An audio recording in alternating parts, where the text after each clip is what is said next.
Welcome, crew, guys, gals, ghouls, and other worldly beings.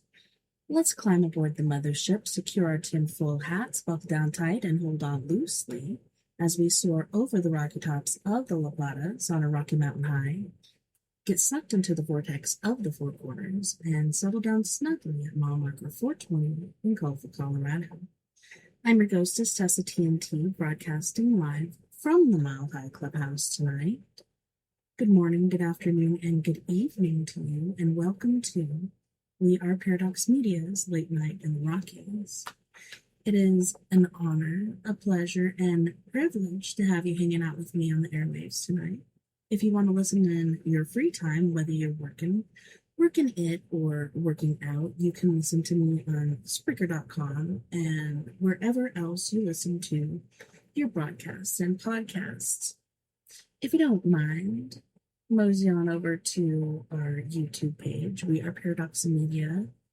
Like any video that you've watched or listened to, and leave us a comment, good or bad, guests that you would like us to have on. I have gotten a couple emails. I haven't responded yet. Things have just been a little hectic recently, but we do have people requesting certain guests. So this is good. This is an improvement. All right, well, let's get on in there with our Trippy TikTok, shall we? I hope the guy's got the fingers flying. File release. The fourth UAP file release is officially here. Today, the Department of War published another batch of declassified UAP material. After digging through it, I think there are a few files that deserve immediate attention. The newest release contains about 40 separate case files, and many of those, like before, include multiple pages of reports, imagery, supporting documents, briefings. I've only had time to dig through some of them, but I wanted to give you a first look at a few highlights before I start doing these deeper breakdowns. This drop offers some more archived NASA audio files, but there are also a few newly released NASA images showing what appears to be a cylindrical or cone-shaped object that was captured in low Earth orbit taken in 1996. Not sure what that is, but I will say that is interesting.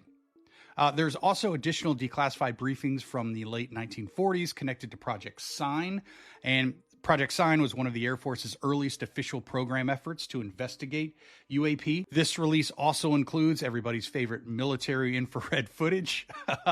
But one clip appears to show a kind of linear boomerang-shaped formation recorded over the South China Sea. This was in 2024. Very nice. And another appears to show what was said to be a dark maroon object over the Atlantic from 2020. Wow. So again, this is just my first pass through the release. There is a bit more work to do. Some of these documents are much more detailed than they first appear. However, this is similar to the other releases in the way of the lack of context and data, especially with the video footage. But we will work with what we have. I will be doing individual deep dives into some of the more interesting cases over the coming days. There's definitely a few that seem to deserve a bit more attention. So stay tuned. Thanks, hallucination hippies. I have two questions, one for you. President Trump, as you work to expand the Abraham Accords, Lebanon still enforces a 1955 law criminalizing contact with Israelis for over 70 years. You previously stated you would push Lebanon on this issue. Anunnaki Galactic War updates, anyone? First of all, why is there so much going on? Why is there so much chaos on the creek? I don't listen, it's so bad that I had to put shit in categories. I got simulation, I got weird as fuck, I got crazy weather, I got planes. Planes? What do you mean planes? Supposedly they found Amelia Earhart's plane again. I got crazy weather. Like how I many got times are we gonna the find that South thing? Florida is a category.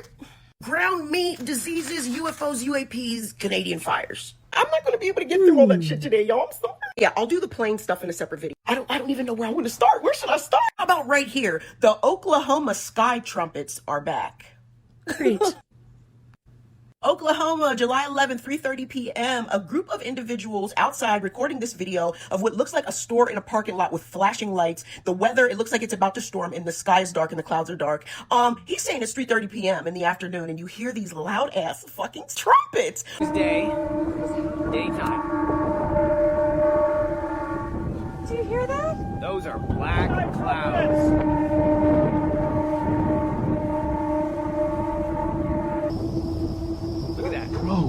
What the hell is that? Here we go. It's like what, 3:30 p.m. right now? 3:30 p.m. Oklahoma.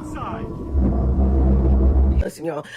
First of all, I'm kind of weirded out because what's with all the voices? The voices sound like they've been recorded on top of the original, which that might be true because I don't think that this is the original poster. But other than those on top voices, you can hear the gentleman that's actually talking. He's saying this isn't this is crazy. Like it's not 3:30 p.m. and look how dark it is. We hear those trumpets, those noises. It's the same noises that we heard in Cleveland, Ohio. And it was reported to the goddamn news that it was instead of just Cleveland, it was the whole goddamn state of Ohio that was hearing trumpets. Wow. Now Oklahoma is saying it's happening to them too. Next, Phoenix, Arizona. A man named Siren the Shaman is claiming that an ET is monitoring and following him everywhere. On June 3rd, he captured this video, and before that, on June 30th, he captures a different video that also went viral. I will show you clips of both. I'll come back to you.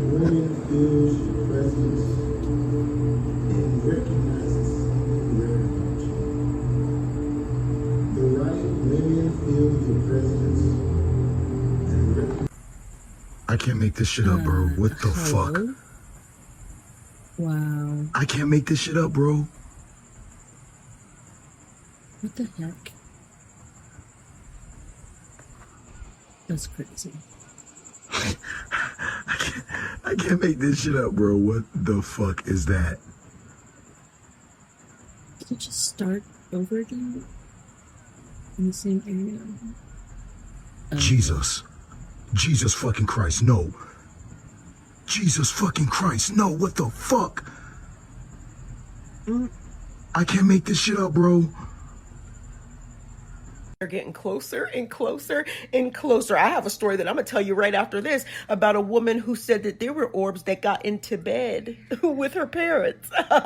Stay tuned. But listen, first of all, yes, they're calling them the Min lights, which basically is UFOs. They're UFOs or plasmoids that follow you as you walk, mostly on the highway. Every step you take, they move along with you. They've been spotted in Switzerland and Australia, and now they're coming to the States, or people are noticing them more in the States. I always say, if you're being hawked and stalked, you're most likely a starseed. So yeah, if they're the Min lights, the Min folklore is stating that it lures you into the woods and then you're never seen again. So nice.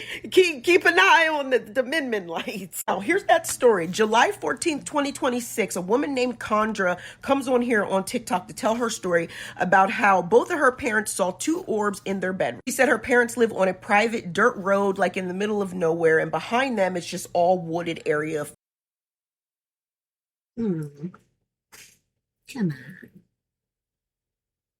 Okay. Foresty area. Now, she said her dad was trying to sleep when he kept seeing a light outside of their bedroom window. He said it was like a muted white light. It wasn't too bright, but it had like a foggy look to it. After the father falls asleep, her mom enters the room and she enters in with their dog, and their dog isn't feeling like itself. It's feeling sick, right? So she lays down next to her husband, the dog's in the middle, and both of these fucking orbs, one is that white muted light and the other one is like a turquoise green, surround the dog. Now, they weren't too big. They were the size of marbles, she says, very small, but they just start hovering over the dog. The mom is just like, she's in shock. She's just like, I don't know where these are coming from. And she's looking around trying to figure it out, but they're just hovering over her dog. They rise up, they start going around her and her husband's heads, and then they through the covers. They're hovering around the blankets for about 15 minutes and then they disappear.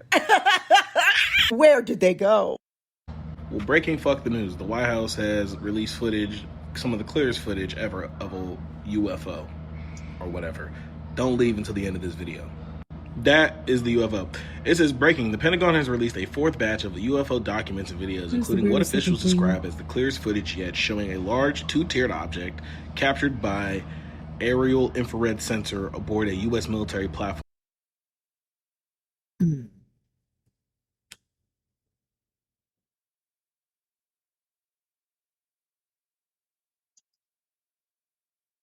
In 2020.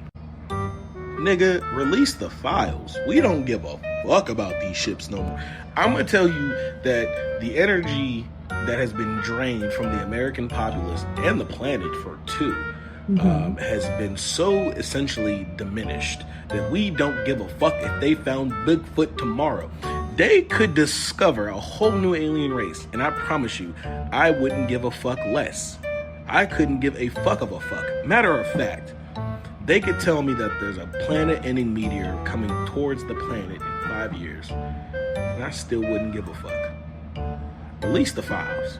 Let's start with them. You releasing all this bullshit about ET and Let's shit. Let's do it. Chewbacca and files. Shit like that. Yoda. Let's go. Nigga, release the files. Unredact that shit. That's just ridiculous. Trump waves NDAs. UFO. Watch the light on the back of this aircraft closely.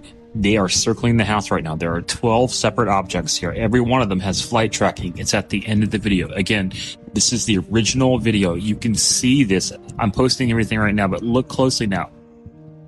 Look, okay, it's not just one. There's 4 aircraft with this thing stuck onto it. I'm going to show you the original videos here. On the bottom are just photos, okay? This is absolutely amazing and completely alien. They rather see the birds. I'm not kidding. And film every bird here.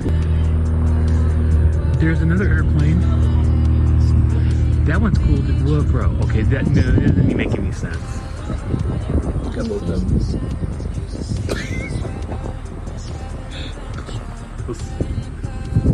I still want a whole bunch of birds though. That's good. Look how clear that is. Dude, by the way, ready? You can see the structure. Again, notice how it moves. Whee.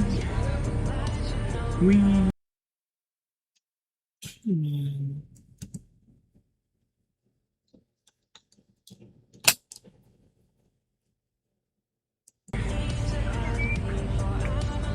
Okay, it's sitting. Look.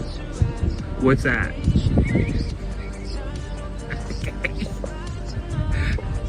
It doesn't get much more alien than this. Holy shit. It's right there over the house. It's staying like that too. So it is a plasma ball spinning. I guess that's what we'll call this one. Look how small that is.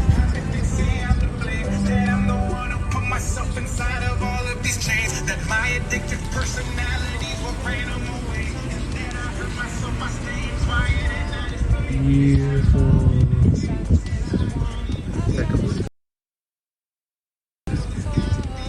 So there's my airplane. Okay, look. Okay, my airplane is like just hanging out there. It's I want to grab it. I'm serious. Come back here. Come on. Okay, so that's how small they are. All right, so there again. I'm showing you an airplane. You know, just hanging out.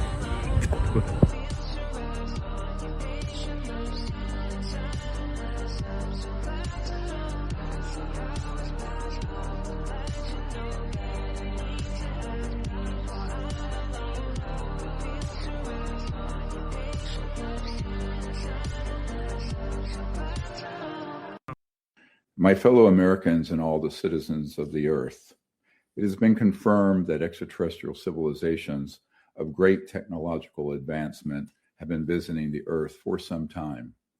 While their presence likely dates from ancient times, the modern era since World War II has seen a large increase in sightings and interactions with these advanced life forms and their spacecraft. It must be emphasized that they pose no threat to humanity or the earth, but instead are quite concerned about our own unchecked war-making capabilities and violence, combined with our early attempts at the exploration of space.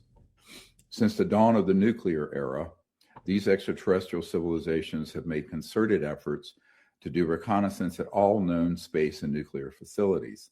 In some cases, these facilities have been penetrated by extraterrestrial craft and our nuclear missiles rendered inoperable. Such incursions are designed to warn us not to use these world-destroying nuclear weapons and are not We acts don't of want to end hostility up like in any Mars. way. They also appear concerned with the rapid decay of our biosphere and environment and the extinction of many species on Earth.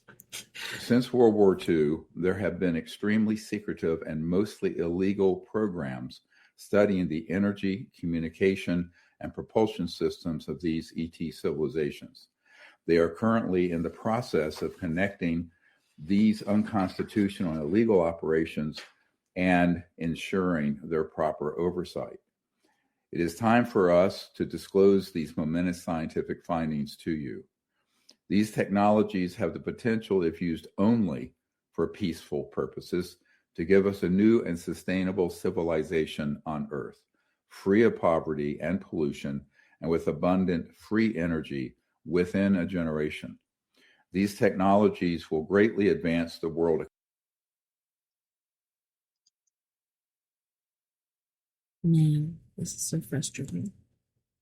I'm sorry, guys. economy and create boundless growth and opportunities previously undreamed of.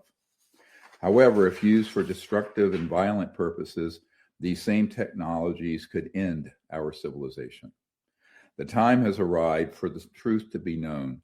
We are not alone in the universe. It is time for humanity to become a mature, peaceful civilization and take its place in the cosmos with other advanced peoples from other star systems and planets. We must bring forth these advanced energy and propulsion technologies so that the world's environment and people benefit. We must all agree to never allow these new technologies to be used as weapons of war. And we must commit amongst ourselves that if any nation or group attempts to use these technologies for violent or destructive purposes, and I'm not sure if he said this or not for those of you that are just listening and not watching. This is Dr. Stephen Greer. Every nation and people on Earth will rise up to immediately stop it. We face a choice. If we do nothing, our environment and civilization will degrade and we may face extinction. If we use these new technologies and knowledge and science for war and destruction, we will also surely perish. But if we establish a world of peace and security, humanity can now advance as a civilization that is sustainable, just, and worthy of exploring the universe. This is the singular and greatest challenge of our time, to establish world peace and to create a new sustainable. And this was also on June 29th, 2026. So the way things have gone off pretty hardcore recently, it's not looking good for us. Civilization on Earth. Once we have achieved this foundation of peace, prosperity, and justice, we have learned that these other worlds will welcome us into the cosmos with open arms and hearts. So, my fellow Americans and citizens of the Earth, let us work together to achieve this destiny for humanity, an enlightened, peaceful world that joins her place among the other peoples of the cosmos. For this is the only possible good future for humanity. It is time for us to unite as a people and create that good future now. In furtherance of this, I am asking that other nations around the world, including China, Russia, United Kingdom, the European Union, Australia, India, and the nations of South America and other regions, come forward with their covert files to the extent they can acquire them and release them as soon as possible. We need people to come forward who have dispositive proof and evidence, not lights in the skies or vague data, but the actual proof of the extraterrestrial spacecraft, the bodies of extraterrestrial peoples that have been captured, some living, some deceased, as well as the man-made craft that we have been making since the late 1950s that have been used in illegal operations. We are asking that people in good conscience patriotic in their own countries, but concerned about the future of the entire world and humanity, defect from these illegal programs and hand over to the Disclosure Project through any means you see fit and in full confidentiality the most extensive files possible. At this point in time, the United States government, which began the path of releasing information, has been hijacked in its disclosure efforts by operatives from the same illegal group that has kept the subject secret for 80 years. For this reason, it is time for other nations of the world to step up to the plate and do their fair share in moving forward disclosure. And this includes adversaries of the United States who must forget their normal geopolitical concerns and look at the world as a whole, as humanity as one, and moreover, as the Earth one amongst many planets in the universe. This must be done soon because the timeline for this occurring is approaching the end. The worst case scenario is that there would need to be an intervention from those who have been visiting us and patiently waiting. Unfortunately, covert weapon systems, directional energy weapon systems, illegal electromagnetic pulse weapon systems have continued to target and down extraterrestrial vehicles. There is a universal right to self-defense, and it is time for other nations to come together and prove to the world we're not alone and advocate for a peaceful approach to these civilizations and the cessation of all targeting of extraterrestrial spacecraft and peoples here around the Earth or in space. For this reason, and because the United States has stalled in its efforts, we need to have other countries come forward and with courage, regardless of the geopolitical consequences, release their files, including hard evidence. Moreover, if there are any groups who have been working as contractors under non-official cover on these programs who have access to the materiel, extraterrestrial bodies, or physical spacecraft, please contact us and we have teams that can secure these and then release them through our blockchain system to the world. Other people who may have video files, photographic files, and documents that you would wish to hand off to us can be contacting us at drstephengreer.com, and in full confidence, we will receive them through any intermediary you choose, and we will also release those on our blockchain system so that it cannot be removed by corrupt interests. This is a call to action by not just now the United States government, but by a people of goodwill all over the world, and that the peoples in countries such as China and Russia and 40 other countries that have called for the banning of all weapons in space need to understand that that will never happen until the entire world understands that we're not alone in space, that we share space with other civilizations, that some of these civilizations have been involved with the Earth before the beginning of modern human civilization. And for this reason, we must take a larger view, a universal view of life on Earth, life in the universe, and that peace on Earth is dependent on also peace in space. So for this reason, we are making a call to action today as we approach the 250th anniversary of the founding of the United States. As I sit a few miles from the home of Thomas Jefferson, who wrote the Declaration of Independence. This is a new declaration that we should, all of us, come together and establish a world of freedom, of truth, and to bring forth the science and the technologies that will give us a civilization that will remain and progress for hundreds of thousands of years on Earth, during which time we humans will become interstellar people. God bless all of you, and I look forward to hearing from those of you who can move this important mission forward. Thank you.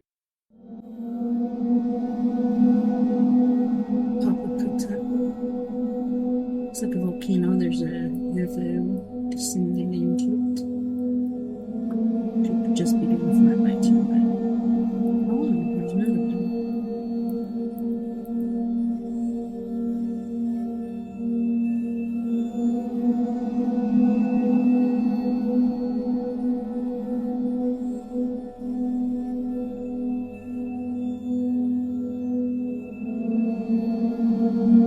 So this was today? Wow. Wow. They've been pretty interested in these volcanoes for sure.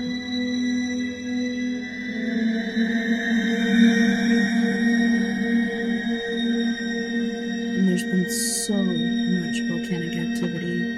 I think a lot of that is due to plasma storms from the sun. Yeah, it's kicking up all kinds of activity. And the newest hole in the sun is freaking huge. The black hole. Huge sunspots.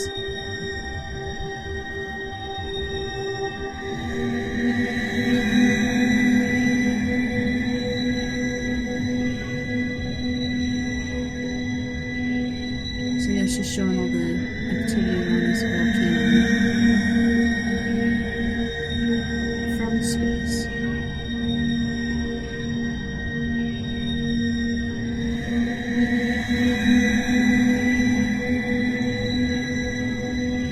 Turn this music down a smidge.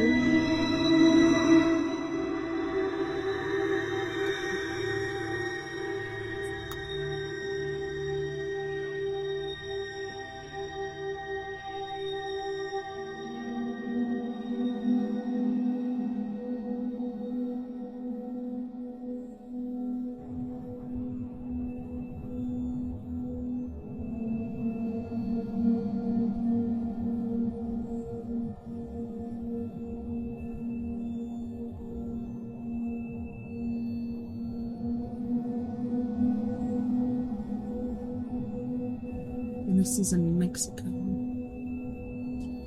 taken by webcams.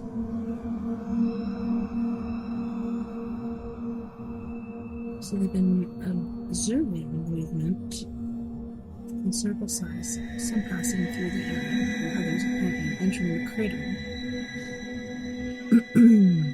It's up to you guys. What do you think? What do you think it is?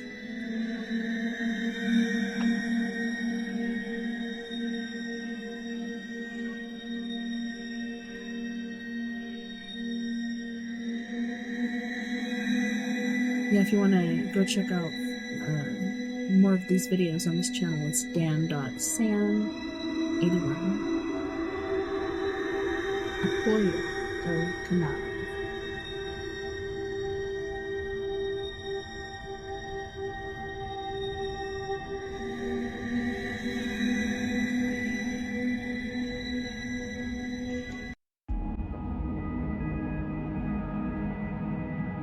So 2026. Trippy World Report is the channel. Some cylindrical looking thing. It's a military jet checking it out, as per usual. They know these things are floating around. They come and check them out when they're able to, before they can blink out. I was a little scared because I didn't know what it was really like. I thought that little creatures would come out of it and do stuff to us. Afterward, when I went to bed that night, I barely slept. I got up many times, opening my window just to see if it was out there, or if it'd come back. I thought I probably couldn't tell this to anyone because no one would believe me, because I wouldn't believe it if someone had told me before. The object that I saw was at least the size of a football field. There were about 20 or 30 more lights in the back, red, blue, greens, beautiful colors. It looked like a Christmas tree in the sky. It didn't look like an airplane to me. I'm familiar with airplanes. I was an aircraft mechanic in the Air Force for 3.5 years. Planes, when they fly in formation, I don't care how tight they are, they have a tendency to move up and down, in and out, so forth and so on. These lights never wavered. They stayed exactly even as it was one object and made the slow turn. I looked up, and right over my head, virtually, it wasn't far off, it was right over my head and very still, there was a rim of lights in the shape of a triangle. It was just a tremendous object. It was anywhere from wingtip to wingtip, about 50 or 60 yards. These were very, very unusual lights. I've never seen anything like it in my life. And so I pulled my car over and I had to take a look. And then one night, he spotted this one round object. And that's when he called me and he said, quick, let's get the camera. And we did. Oh, good God. I don't know. I'm going to tell you something, honey. I don't know what the hell it is. It's rotating. 9,000 odd people have seen this thing, or whatever it is, and they all just can't be crazy. Bob and Lori have 2 children. They are concerned about what they saw in the sky. They also wonder why the government hasn't investigated the event. Their concern is shared by David Scarpino, an accountant who works in New York City. Scarpino, a family man, has publicly called for a government investigation. He and others, like Bill Healy, a meteorologist at the county airport, made this demand at a town meeting. Public furor has been led by County Clerk Dennis Sant. Sant feels that a government investigation is indicated by the fact that eyewitnesses have all reported seeing the same thing. You know, the movement was almost like a probing movement. It was very slow, and it stopped periodically and stationary, where it just came to a standstill, and then it would move to another position, and the movement from one position to another was just extremely slow. Now, the speed at which it was going at that point was very slow, because I had to walk at a very slow, deliberate gait to keep up with the lights. Every step I took, it moved a little bit. It moved in a very straight line, very slowly. There was absolutely no noise. When I walked away from it, at that point, it started to rotate virtually, almost as it was on an axis. It didn't make a big loop. It just rotated.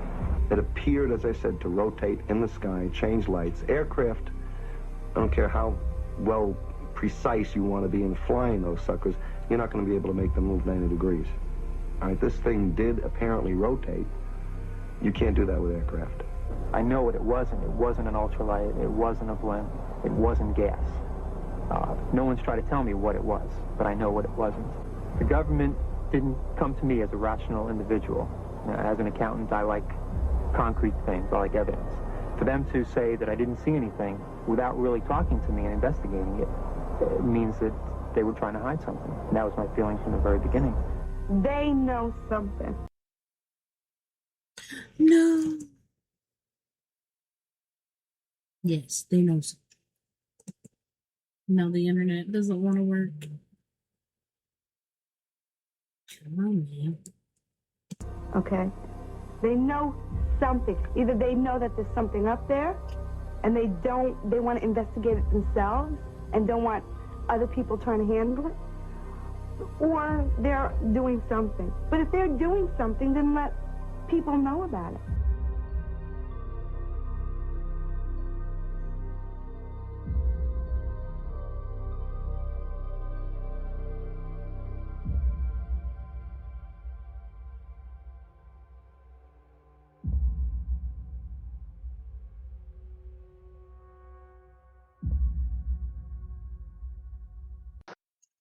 These are not raindrops. Look closely. There's a lot going on here. Every frame has got something alien in it. Believe it or not. Photos are at the end. Again, I'll slow this airplane down for you and show you exactly what it looks like. It might look even cooler doing this alien stuff in the cloud. You know, nice turn, by the way. I love it. Oh god. Yep. Totally normal. Where's my alien ring? Where's it at? Where's it at? I want it. I need my ring, seriously. I want to take it for nice. What do we need?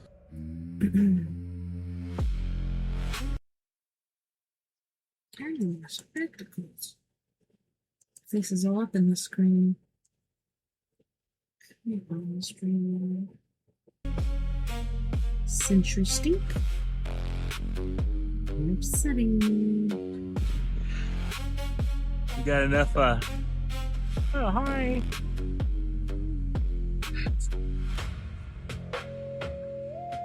Yep, I'll show you what this one is too.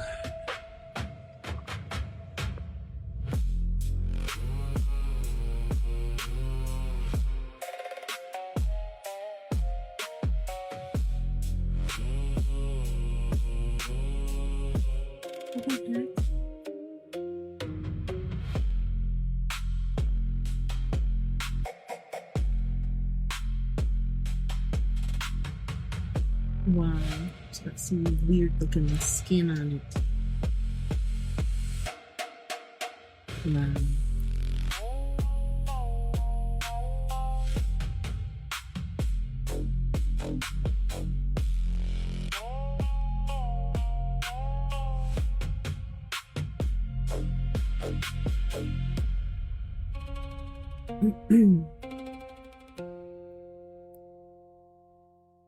That's just crazy looking.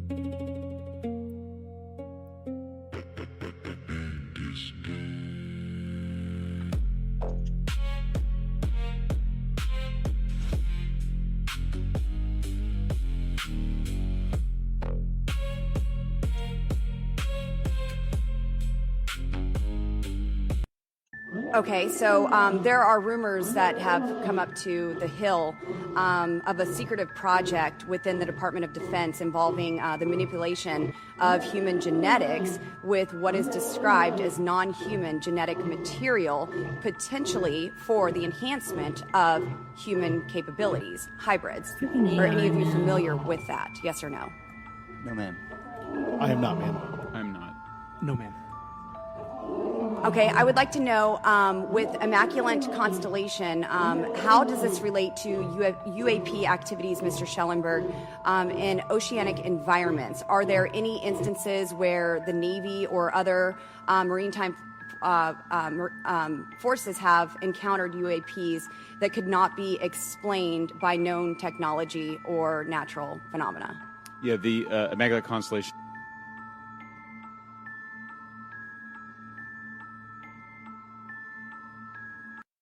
This next footage is a must-watch because I've never seen a UFO disappear quite like this. What the oh my god, what is that? Holy what the fuck is that? I have. Oh my god. I call it blinking Captured out. on June 16th, 2026, over an unknown mountain. This footage is going viral across the internet. The unidentified object was another classic, shaped like a small pyramid when captured by a tourist.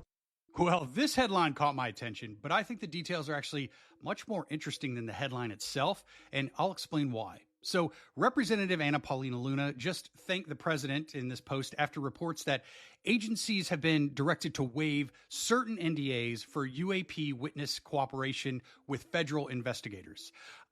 Now, before people jump to conclusions, this does not mean that classified information suddenly becomes public. It doesn't automatically declassify secret programs, and it doesn't mean that someone can legally go on a podcast and disclose all kinds of UFO classified information. Doesn't mean any of that. So then what good would it actually do, right? Right.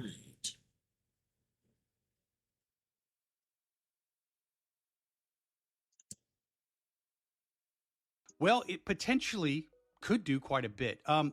Look, one of the biggest obstacles that we've heard for years is that witnesses are afraid to come forward because of legal agreements, employment restrictions, or concerns with violating their NDAs. If agencies are willing to waive certain NDAs for people cooperating with official investigators, it could make it a lot easier for witnesses to provide information to Congress or authorize federal investigators without worrying that they're violating those agreements. Think of it this way. An NDA is a contract, right? Classification is federal law. Waiving that NDA doesn't erase classification over here, but it could remove one barrier that has discouraged people from speaking with officials who are actually authorized to hear this classified information. The real hope is whether this results in another step towards UFO transparency, of course. But look, it starts by making sure that the right people can finally ask the right witnesses the right questions. And maybe this will.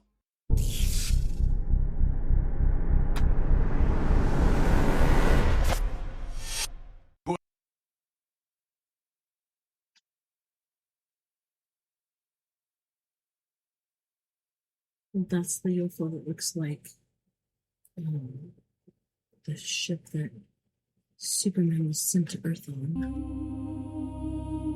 Look, it's a helicopter.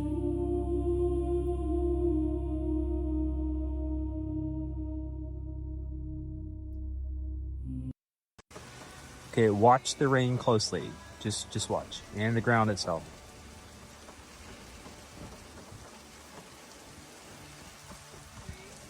It'll walk slowly and it'll show you something.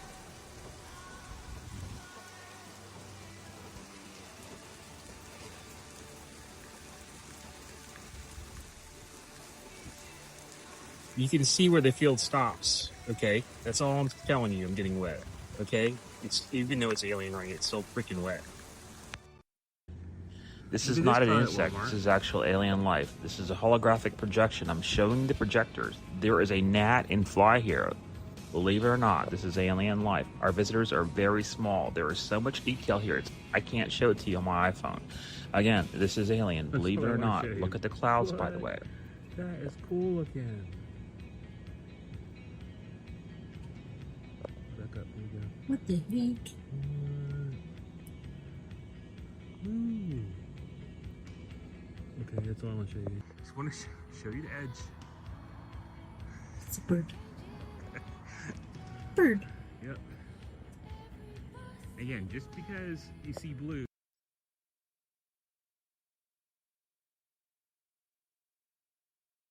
Just take a deep breath. Don't freak out. Okay, if you see blue, just imagine that's black or dark gray. Okay, imagine that being the ceiling. Okay, so there is no sky. As far as I know if there ever is been a freaking sky. Jesus Christ. Here it is still. Oh, I saw some insect too. I saw another insect. Oh, right there. Look how small you are. There's my gnat. Look. I don't know. If they would hold still, I'd show it to you. Again, the same gnat I showed you yesterday. You know, with the projector, it's hanging out, okay? And you have to be careful because you can breathe these guys in. It's how small they are. Let me show you some. Oops. I did not. Come on. Okay. Come on, gnat. Whoa, whoa.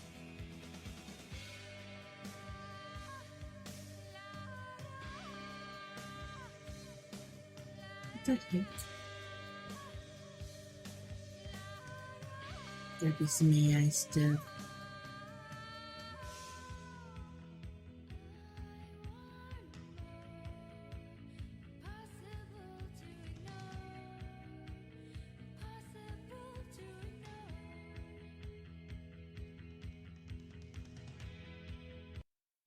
Okay, let me start off by saying I know that this video is long as fuck. So here are the time steps. That right there is the UFO that constantly pretends to be a star. I mean, every single night. This will start to disappear at about 5 minutes, and about 6.5 minutes or so, it'll be completely gone.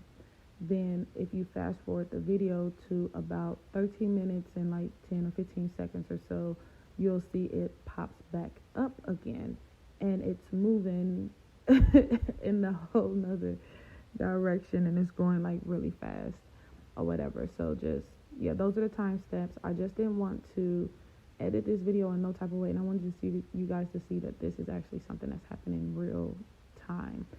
So I thought that this UFO was only outside of my window every single night, but I went to the park a few days ago and I seen it do the same thing again. So I'm like, what the fuck is this? And does everybody see it? So this star will be to the right of the moon. So the moon is to the left of the star, and to the right, I keep calling it a star, UFO. So the moon is to the right of this, or to the left of this UFO.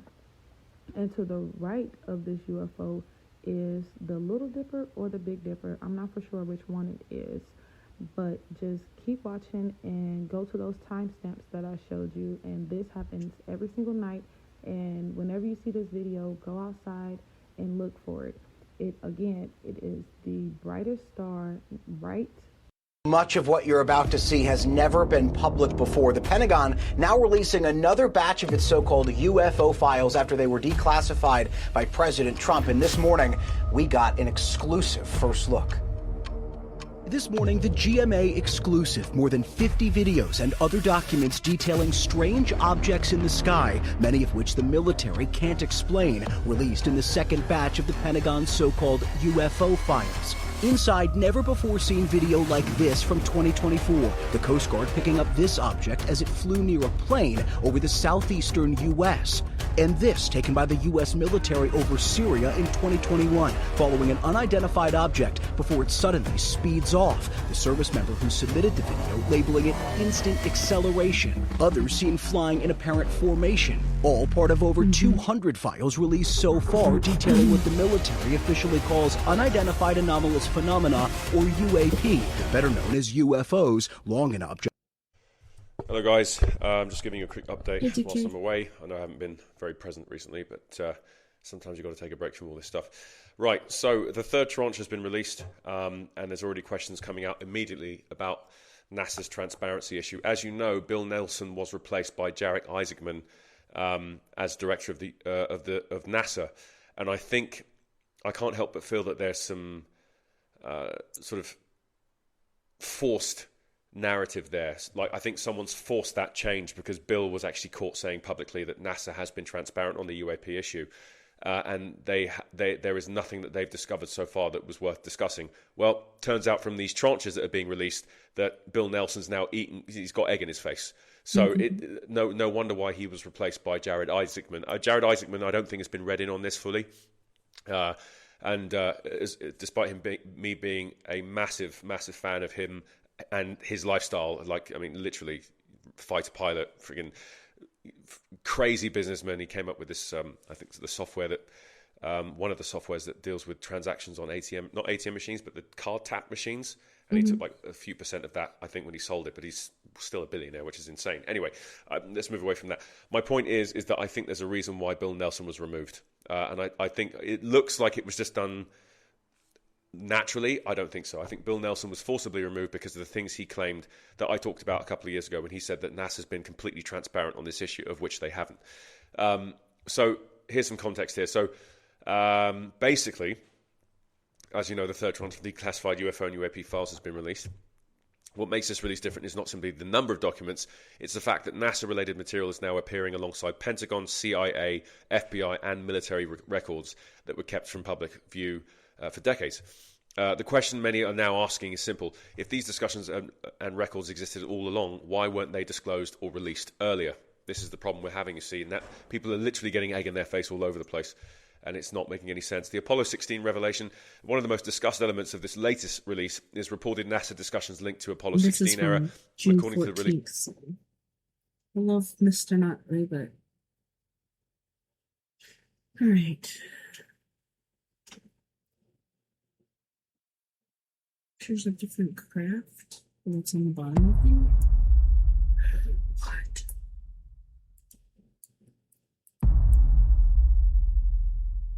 What the heck?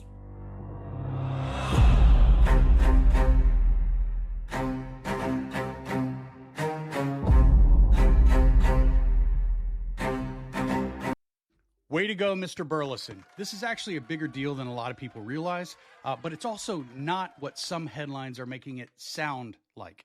The House has officially adopted Congressman Eric Burleson's UAP Disclosure Act language as part of the National Defense Authorization Act. Now, before anyone jumps to UFO disclosure just passed, not quite. This is one step in the legislative process. It's not the finish line by any means. But let me tell you why this does matter. Historically, efforts like the Schumer-Rounds UAP Disclosure Act, it struggled in the House, getting it actually adopted. But this time, the House itself adopted Burleson's amendment into the defense bill. If this language survives the Senate and the final negotiations, it would establish a statutory framework for identifying, reviewing, and ultimately releasing government UAP records to the public.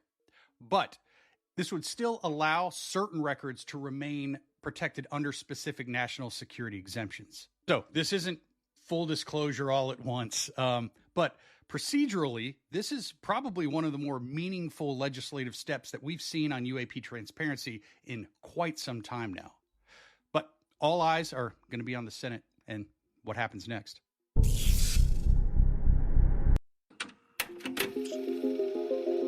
$1983.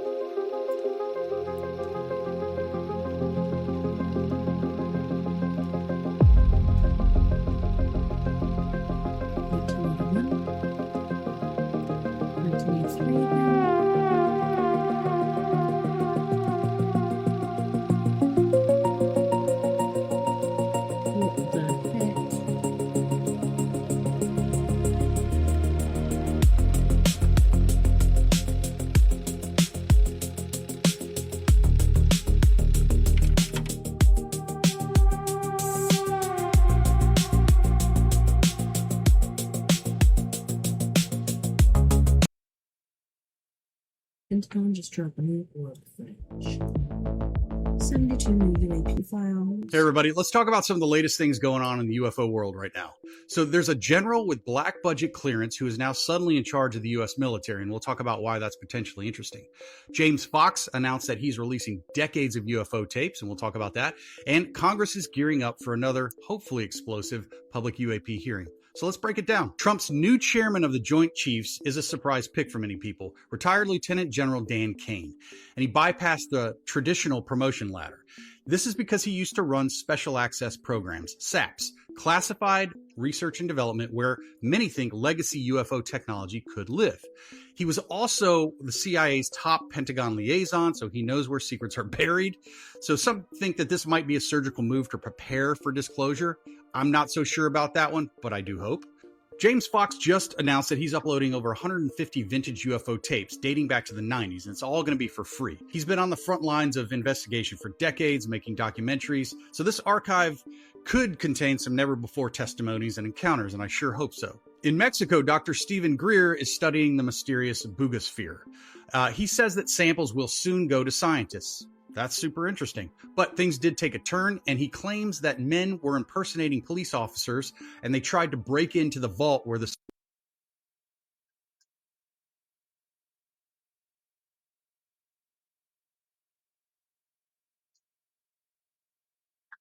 The heck is this? Is it frozen? No.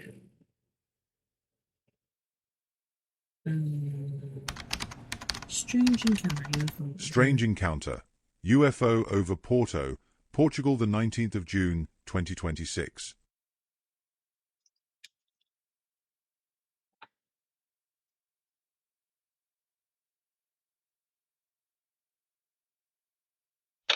In Porto, a quiet moment turned curious when a UFO-like object appeared overhead. It didn't behave strangely, but it caught the attention of everyone nearby, leaving the person filming and others watching, wondering what exactly they were seeing.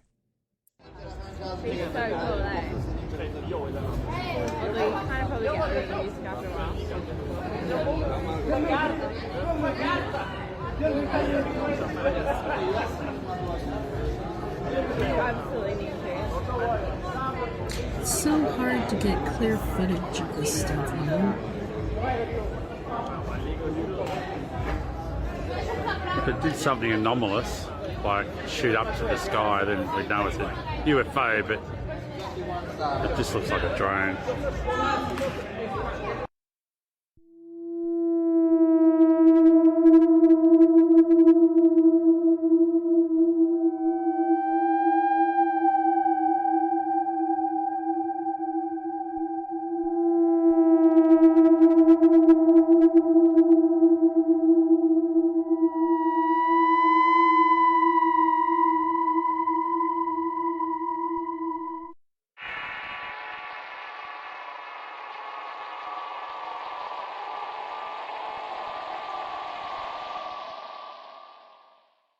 Whoever you are, whatever you are, you have been Spotted. Thank you for watching.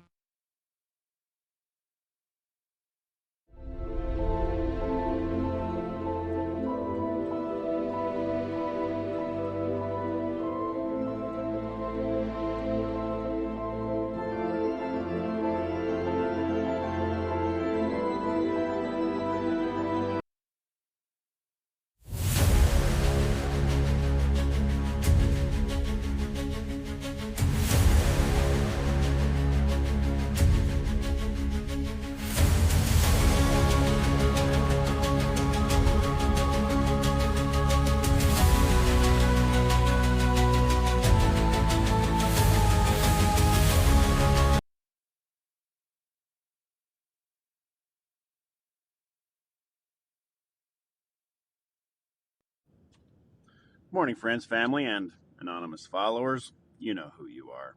I'm Dad from a distance. I got divorced February of 2020. My ex-wife then moved all 5 of my children out of state. She claims I gave permission. I don't remember. There's nothing in writing. Over the next 11 or 12 months, she proceeded to introduce my kids to right around a dozen men before the individual that I now call replacement dad came into the picture.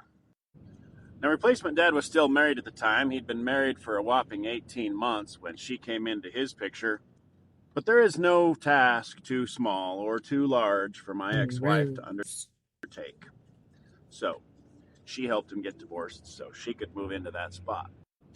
And why he needed help getting divorced, I don't know, because he'd been divorced before. There was something about the introduction of replacement dad into the picture that caused my ex-wife to want to go back to court to rearrange custody and to get more child support. The problem with that was I don't make a lot of taxable income because I'm self-employed, and the courts don't know how to handle self-employed individuals when calculating child support, so it took a long time. During that time, her and her team of attorneys, there were 6 in total during the entire process, filed false allegation after false allegation in order to inflame the courts and possibly to get a reaction out of me. And it worked. So apparently if you throw a coin off this bridge, a ghost boy will throw it back to you. We are on the most haunted road in all of America. Okay.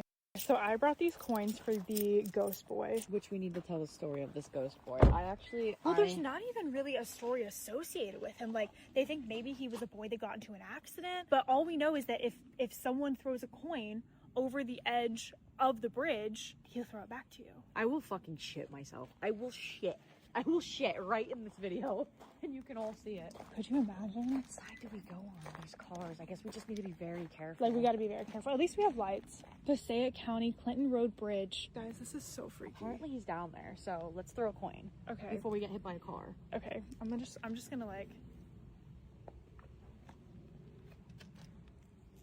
Give him a quarter. Give him a quarter. Oh. Where did it go? Here you go, ghost boy. Can you throw it back? That's my money, dude. What if it's on this side, Lizzie? We threw it all on that side. It's fine. I bet he can move.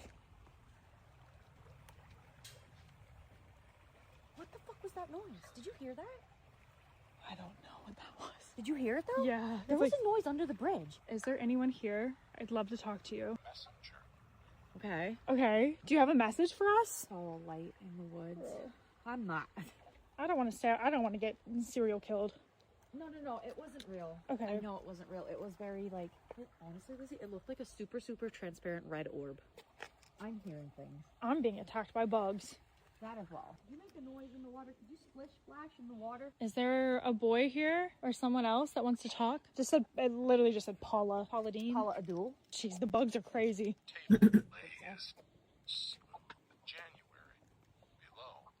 Below? Just a January below soup. I don't know. It wasn't saying anything below a second ago. Soup. Maybe under there, the water? You said messenger earlier. Is there a message that you have for us? What? There's been cars driving on this the entire time, and now they're just gone. Bro, I like borderline feel like we switched to a different dimension because like, fuck, where is everyone? Oh, here, car. Like, I just got a solar-powered bug zapper motion sensor light. What if something pops out? Also said finger found. What? That would come in really handy right there. Doing stuff by the water like that. Alignment. You said we went to a different dimension. I would like to point out, yes, no, nothing scary has happened, but just I am a very big feeling person, And look, now a car is coming. Sorry, I just want to put that out there. That now that we're done, a car is coming. I think. What do you think? Do you think just continue our drive, continue the ritual, and be done with it? Yeah. I say we ritual it up over here, and just see what happens. I might not wish for something scary though. I already did though. But like, we haven't actually started the ritual yet. We haven't even like. We definitely did. We started the drive, girl. I'm wishing to be my highest self, especially if we are switching dimensions. Grant me that wish, please, please. Let's drive.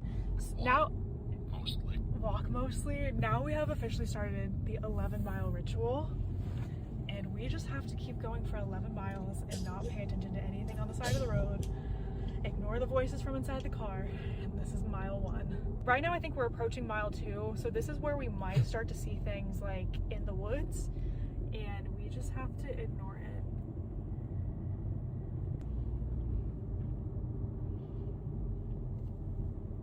Could you hold my camera? Oh no. Oh wow. Oh no. What? Who the fuck's in the car? Who the fuck is in the car? And there ain't no service out here either. So right there's now. Nothing. Whoa. Get out the car. Get out of my car. Yeah, we have no phone service, so there's like no way for this to even be setting this off right now. Also, like, what the heck, bro?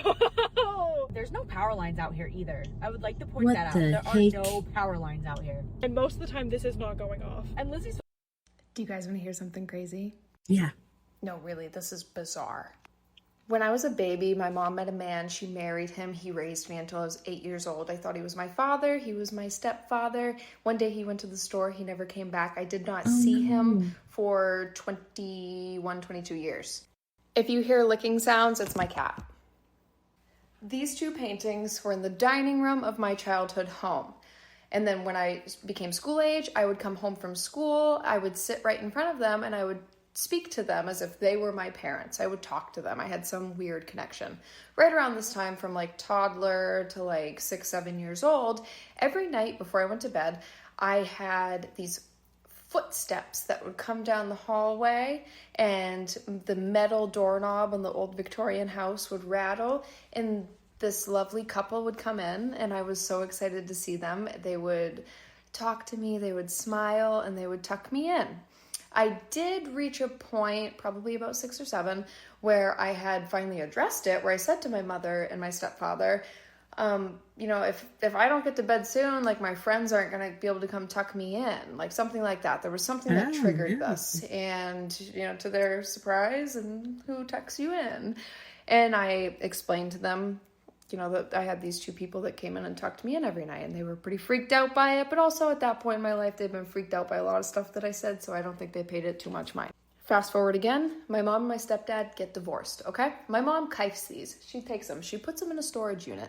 She did not take them out again until I was moving out of state, getting married, yada, yada, and then she gave me the key and said, well, if you're getting your own house and you're getting married and stuff, I want you to have these. And I was just, utter shock. I could not believe she still had them. I had been estranged from them for so long. I missed them. So I just had this like dejected look on my face the whole time, and I packed them up, and I didn't ask too many questions. Lock in, we're not even at the crazy part yet. Let's fast forward a little bit more. I am with some friends, we're drinking, we're talking, and out comes this tale about how when I drink certain drinks, my alter ego named Gail comes out. Oh, wow. And Gail is not someone I invented. She introduced herself to the gang. And the next morning when I would have hangxiety and be like, oh my God, like, what did I say? What did I do? Everyone would be like, oh, that was just Gail. And this is like a whole thing that was going on in like 2 different friend groups that I had, not even like to my knowledge. So the funny on-running joke for like the last 10 years or so has been like, if I drink X, Y, and Z, but I'm going to tell you, Gail comes out. And Gail is this wealthy older woman who lives in Rhode Island, and she's been married a handful of times. Sometimes we kind of think she like killed her husbands. It's kind of weird. She's big in jewelry. She wears all of her old wedding rings, like Super Bowl rings. Like, there's just so much lore with like Gail introducing herself. Today, okay, we're here. We're present times. I reconnect with my estranged stepfather. I find out that at one point in my childhood, he broke out a photo of his parents. My stepfather grew up in the house that he lived in with me. He bought his old childhood home. We moved in there. He found a photo in the attic of his parents, and he took it downstairs, and my mother framed it, and we put it up on the TV, and I walked in one day, and I went, oh my God! I go, those are my friends who tucked me in at night. Where did you find that photo? And he was like, those are my dead parents, Savannah. What are you talking about? It was a whole thing. So we had discovered that day, I don't really remember that. We discovered that day that, you know, his parents were the ghosts that were coming in and tucking me in at night. That is sweet. These pictures were heirlooms. They were heirlooms from his family. Okay. When I'm growing up and I'm being forced to reconcile with my biological father, whom I did not know, I felt like I had no connection with him, but I was always longing and pining for my stepfather. I felt like that was my dad, my family, my soul connection. I missed him so much. So we're reconnecting. I'm finding out that, you know, his parents were the ghosts that used to tuck me in. These pictures that I've been toting around for the last 10 years are heirlooms of his. There's more. In that house that I grew up in, where all of these ghostly things were happening to me, when he was a child, there was a woman named Gail. I'm going to be honest, I spaced who she is. She was like a friend of the family or a cousin or an aunt or his best friend's aunt or something like that. There was a drunken old woman who fell down the stairs in that house. The stairs were connected to my bedroom. My bedroom had 2 entryways. The stairs were connected to my bedroom. She fell down and died. Her name was Gail. Wow. Gail had a drinking problem, and she wore too much jewelry. There's more.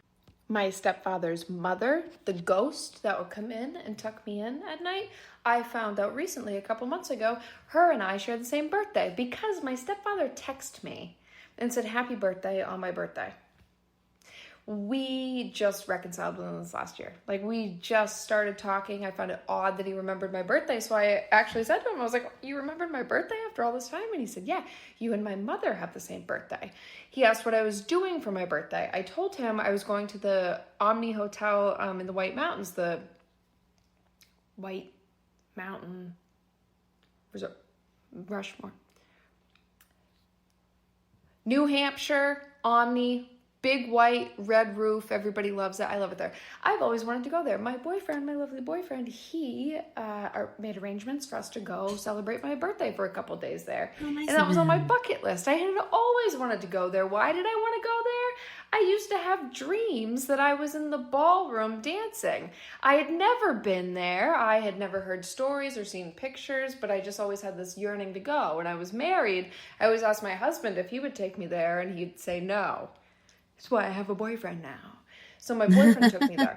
So I tell my stepdad, I go, yeah, for my birthday, we're going to the, you know, the place. And he goes, oh, that's so funny. My parents used to go there once a year. They would go dancing in the ballroom.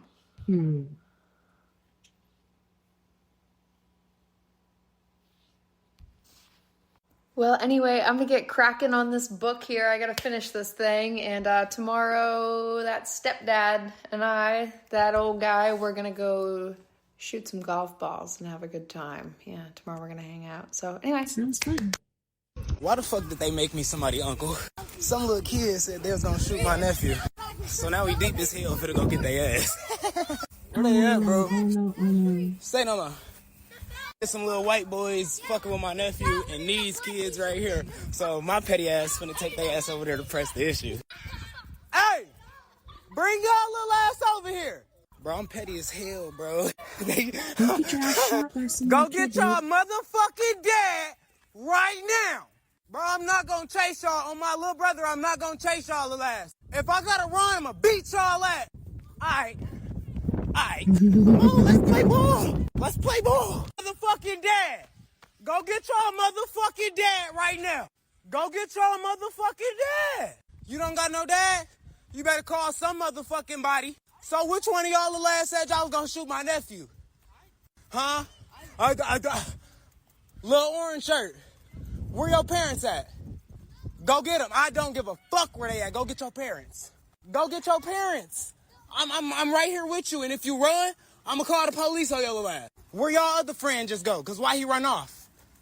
We're going to his house then. And if y'all run, I got what y'all look like. Let's play. We don't do them shooting threats. We don't do that shit. Oh, he ran over there to his house? Don't get on y'all bikes. You ain't gotta walk that motherfucker, get on that bike. Nigga, this is not the early 2000s. This is 2025. Y'all best bet is to, bro, ride them bikes a little faster, bro. A little faster. I don't know what y'all thought this shit was, bro. We don't do that. If I don't talk to y'all parents on my granny, I'm gonna have him whoop y'all ass. Simple as that. And if y'all try to whoop on him, I'ma whoop y'all motherfucking ass. This gonna teach y'all a little something about respect and staying in a child's place. Because we don't involve guns as kids. Where does your friend live? So why the fuck? What? Okay. This his parents? This is, yeah, he threw his bike in the grass. Y'all son just ran here? Did y'all son just run here? What's going on? Son just run here. Yes. He's right Tell there. him come outside. What happened? Tell him come outside. He threatened us. Come out that window, bro. You must have thought they was by themselves and they didn't have somebody older. Come down here. Y'all they parents?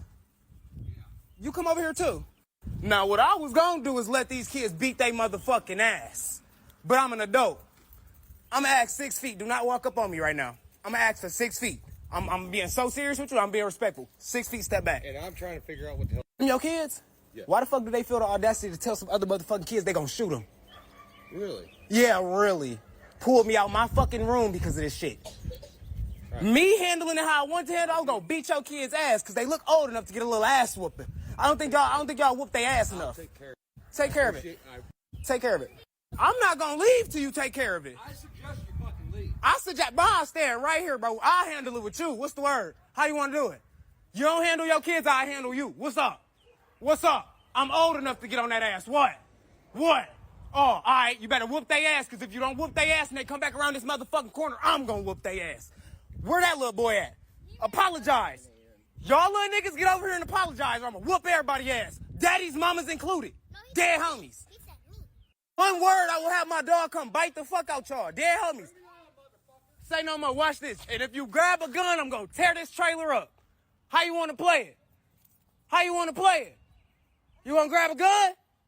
But I have a 7.62 eat through this bitch right now. Come on, let's play ball. Let's play ball. If I come back and now come back over here and apologize, I'm tearing all these bitches up. Damn. Damn it, then I switch.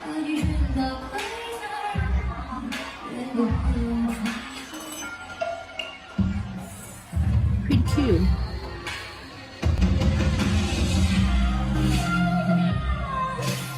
What your papa breath smell like?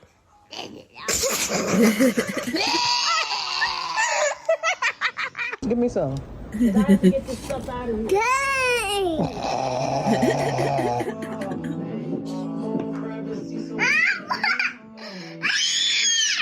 It's too much. Stop talking to me with your hands. You're only 2. It's too much. What's too much? You. What you need for your car? My damn motor. Hey. Ooh. You got this, right? Yeah. So why are you saying ooh? Oh. Happy birthday to me. It's not your birthday, boys. It's Marion's birthday. She like me. No, she don't. I want you to put that on the... Hey. You gotta sit back, because if you don't sit back, I'm gonna go to jail. You want me in jail? Yeah. Oh. What are those called? Fucky charms. They call fucky charms. So hungry, I eat a little girl. Eat it, Dad. Eat me, Dad, bitch. Mom, look at this A&B. Love it. Don't play with me, motherfucker. What'd you say? Sid, don't wake the fucking baby up. I don't know what fucking means, but fucking is a bad word, but I said fucking last time to my dad. Now I don't say fucking ever. You're drinking so quick. Cause she fucking can. She's thirsty, bitch. Your breath smell like Geeky and you shit. Didn't pay the fucking house bill. Maisie, if somebody comes to try to steal you, what do you say? I say I have a GPS in my asshole. They call me Big Mama, like a fat bitch. They think that Crody Roady and like a proper man.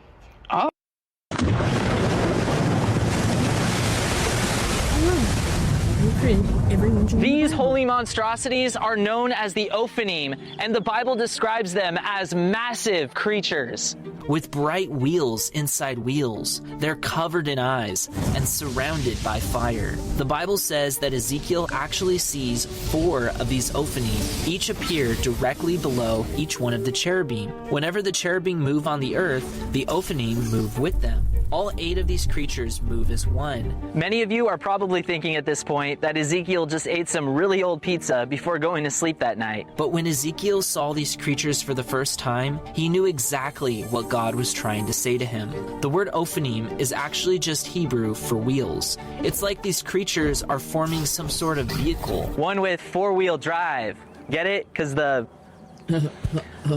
But who's the one driving this angel mobile? The Bible says that Ezekiel saw something that looked like a sapphire throne above the creatures. And on the throne was a being in the shape of a man who looked like a bright fire all around. Ezekiel said that this being was the embodiment of the glory of God. But here's what most people miss when they read about this crazy vision. Ezekiel, the guy having the vision, was actually a slave in Babylon when God revealed all of this to him. In fact, almost all the Israelites have been taken captive and dragged far away from their home in Jerusalem, all the way to Babylon to live in exile. The Israelite temple of God had been destroyed, their entire kingdom had collapsed. And in the ancient world, when your nation was conquered, people assumed that your God had been defeated too. To the Babylonians, every god was tied down to a specific piece of land. Conquer the land, conquer the god of that land. At least that's how they thought. And it's likely that the Israelite captives started believing that their God had been defeated too.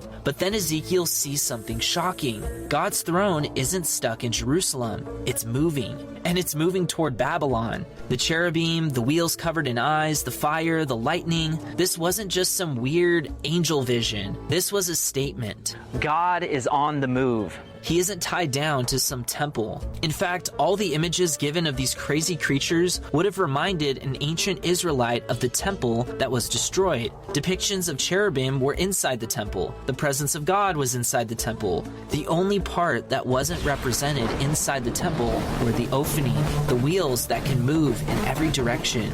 God never abandoned his people, even at their lowest point. He has wheels that can bring his glory directly into our brokenness. Now, you've only seen a few angels up to this point. But we've only scratched the surface of all the crazy-looking angels mentioned in the Bible. Which is why I'm going to walk you through every angel mentioned in the Bible. From the first book in Genesis, all the way to the crazy-looking angel creatures in the book of Revelation. Hi, I'm Tracy, and I was born in prison after my biological parents took the life of my brother when he was 5 months old, and I brought tropical gummy bears. Hi, I'm Tracy, and I was forced to go visit my mom when she was in prison after what she did to my brother, and then after only serving 18 months, she was released, and I once again was forced to have unsupervised visits with her because the court thought that that's what she deserved. And I brought Skittles gummies. Hi, I'm Tracy. The courts didn't believe my caseworkers when they tried to tell them what my mom and her boyfriend were doing to me on my unsupervised visits, even with visible signs, and I brought Gummy Star Mix. Hi, I'm Tracy, and the caseworker who tried to vouch for me the entire time that I was a foster child ended up quitting her job because she was so frustrated with the courts. It ended up taking a law being amended and the state police investigating my case for my mom's rights to finally be terminated. And I brought Sour Patch Kids Fruit Tropical Mix. Hi, I'm Tracy, and after surviving 6 years in foster care and multiple court cases and multiple caseworkers and multiple different hospital trips. The only family that was willing to adopt me was a couple in their 60s who had been foster parents for over 30 years and raised over 300 children in their home, and I brought Sour Bright Octopus gummies. Hi, I'm Tracy, and I was failed by the foster care system, and I brought watermelon gummies. In honor of Foster Care Awareness Month, imagine how many trauma candy salads that we could prevent if the foster care system actually fought for the children. I can't help but imagine how much different my life would have been if the foster care system would have truly fought for safety and stability instead of reunification. I understand that reunification is a wonderful goal for many children, but maybe reunification shouldn't be the blanket goal for all children in the system. Hi, I'm Tracy, and I might not have had a voice when I was a child, but I do now, and I plan to use it to advocate for children in the system, just like my wife and I advocated for our son, who we adopted from foster care. Remember, it's okay to look back on your trauma, just don't stay there. Right. Rear seat. Stop! I'm doing a thing. You're doing a thing? Yeah. So today only, you see he's iced out, and also he's employee of the month. Congratulations, sir. So today only, we write custom poems on the spot. It's like really cool stuff. They get wax sealed, and it's also $1 to pet the pug. And he's like super soft, and his ears feel like velvet. And I take card if you don't have cash. Okay.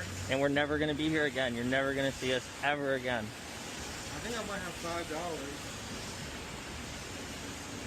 I mean, I take card for Apple Pay. There's no one that you do right now, but can I just pet the dog?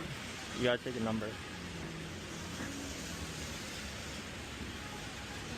Number 353. Number 354. What can I get for you, sir? I bet your dog twice. You could pet him once and get a poem. Can I? Yeah. Really? You're awesome. I did a shoe day at work. This makes me feel better. Thank you.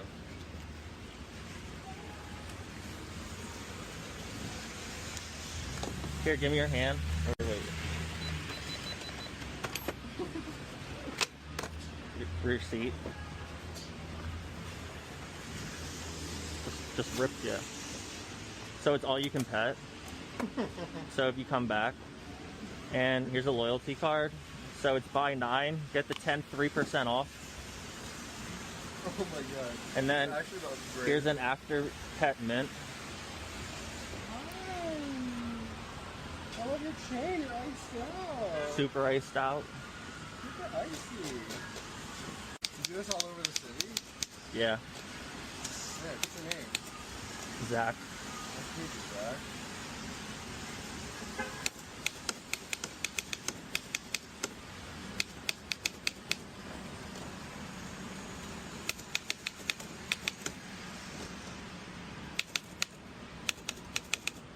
Mind if I take a photo?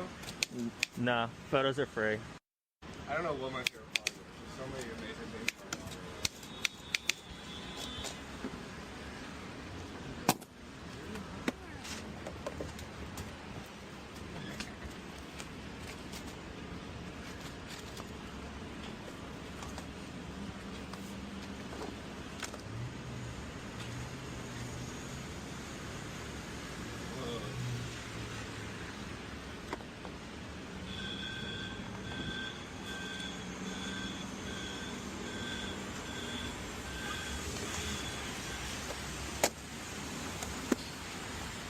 Just gotta let the wax dry.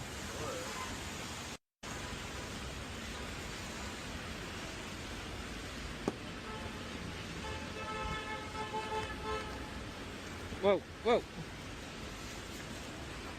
There you go. Thank you so much. I really appreciate it. You're I hope you have a welcome. great rest of the night. Thank you, too. Nice meeting you, too. Bye. This guy puts a bell in a Sorry, vacuum I couldn't quit chamber and watching then that. pounds this bell as hard as he possibly can. And you cannot hear any sound whatsoever. But take a look at what happens when he adds air back into the chamber. And as we let the air in,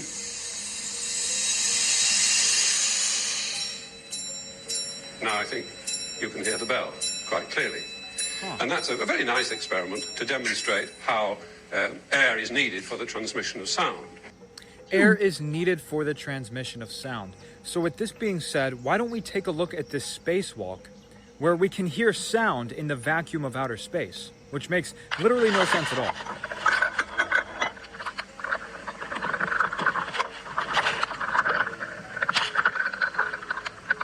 What medium is this traveling through in the void of outer space? Against your That doesn't make any sense at all. It literally sounds like they're underwater. They're probably just filming underwater and they have a green screen Earth and they're just LARPing being in space. Because you need a physical medium for the sound wave to pass through. Because it passes through the physical particles and causes a vibration. That's how sound even gets to you. And that's why sound can travel faster in water, because it has a denser medium to pass through. Sound travels even faster going through metal. But I made this video for entertainment purposes only. Of course, sound can travel in a vacuum. Now, I'm calling this emergency meeting. This last minute meeting because Grandmama is a little upset. The original plan was for y'all to go home today. I was supposed to have my house to myself tonight. Get my wine and unwind. Now, I can't do either one. It's like, because y'all they still had no here. idea what's going on, bro. Now, I don't know what your parents had up their sleeve, but they claim they'll be here tomorrow morning and get you. But they need to be here tonight before midnight. You know what I'm saying? You understand what I'm saying? Because I don't play. I quit school because they had recess. Now, I'm tired now. It's time for y'all to go home. Don't look at your brother. Baby. I'm talking to you. It's time to go home. It's time to look at your own mom and dad. You ain't tired of looking at your grandmama? I don't know where they at, but they need to be here. You right, they need to be here and get you. Yeah, this kid's trying to stand up for himself. I can't do nothing. Nothing. Because y'all still here. Do you hear me, Roman? Do you hear me? I'm sick of calling these meetings now. And next week we ain't having no meeting because y'all ain't coming. I'm locking my door and not even answering. Not even answering the phone. I don't care. You run out of diapers, whatever. Roman, I don't care about you looking upside that wall trying to ignore me. But you hear? You hear me? Hush. Right now while I'm talking. Grown folks are talking. Stay in a 1-year-old place. So look on You ain't his no full child face. yet. You ain't fully developed into a child until you 5. Until you're 5? Anyway, like I said, y'all supposed to be gone. And I still don't know here. black people, but we just be making shit out sometimes. Kushner is not buying that island in Albania to turn it into a luxury resort. The story that they've put out is that this is a luxury resort project backed by the Saudis and facilitated by the Albanian government. So this is the island here. Look what even Google Maps has labelled this as, firstly. But let's zoom out a bit. That island is here, right there. It is at the exact point where the Adriatic Sea becomes the Ionian Sea, approximately 56 you're miles gonna make a port from there, are Italy. ya? A single most important geographic fact to understand is that whoever controls this island, Strazan, controls the Strait of Otranado. Wow, This come narrow on. choke point between Albania and Italy is the only maritime Oh my gateway gosh. between the Adriatic and the Mediterranean. Historically, every single navy that has ever wanted to dominate this area or control trade through it has had to occupy and fortify Sazan. This means a lot of the work is already done for them. There are 3,600 nuclear survivable bunkers on this island. There's also 10 miles of underground tunnels connecting command posts, ammunition stores, submarine pens and hideouts. There are Soviet submarine pens and deepwater anchorages already there, ready for use. All of this militarizing of the island, preparation for nuclear war, was done during the Hoxha regime. I will do a separate video about the Hoxha regime in Albania. But here's the full chain of control. It passed from the Ottomans to the Italians to the Albanians to the Soviet Navy, back to the Albanians, and now suddenly it's going to a private American cartel. The through line here is that it has been a military garrison for the local navy. The exception at the end is that it's now being sold to Jared Kushner. Why is Europe allowing the Project 2025 guys to buy their own nuclear garrison in the middle of the Adriatic Sea? Well, we're not, because this was Albania yesterday. Shout out to anybody that was there, you absolute legends. It's not technically correct to say that it's Kushner and Ivana that are buying this island either. This is the Delaware Corporate Registry. This is the entity Atlantic Incubation Partners LLC. This is who's buying the island. That LLC is linked to Kushner's company Affinity Partners. And the CEO of Affinity Partners, Asher Abashira, is also listed as the chairman of Sazan Real Estate Development Company LLC. The legal home of Atlantic Incubation Partners is Delaware. It was formed on the 5th of April 2023, EN 9233299707. Kushner is the public face of this, but I'd like to introduce you to the rest of the Affinity Partners team. You'll get it here. Chad Mizell is Senior Legal Counsel for Affinity Partners. He served as Chief of Staff to the United States Justice Department in 2025. That's an immediate conflict of interest, and we're only at the first name. Nick Butterfield was the former Deputy White House Policy Coordinator from August 2019 to January 2021 under Donald Trump.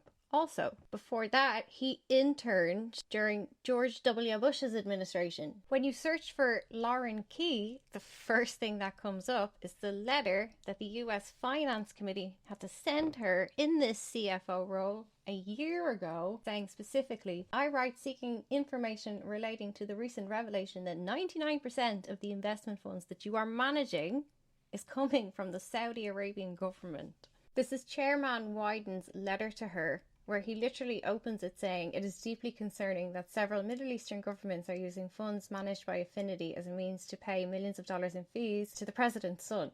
When I search for the name John Rader, the first thing that comes up is his bio at the Hoover Institution that confirms he is also senior counselor at Palantir and was chief of staff to the US Senator Bill Hagerty. He also spent 4 years in the White House. The next slide is what they call their Global Research and Geoeconomics team. The first one, Major General Miguel Correa, is a retired Green Beret 2-star US Army general. He was the Defense Attaché, which is the highest ranking member of the armed forces stationed in an overseas embassy.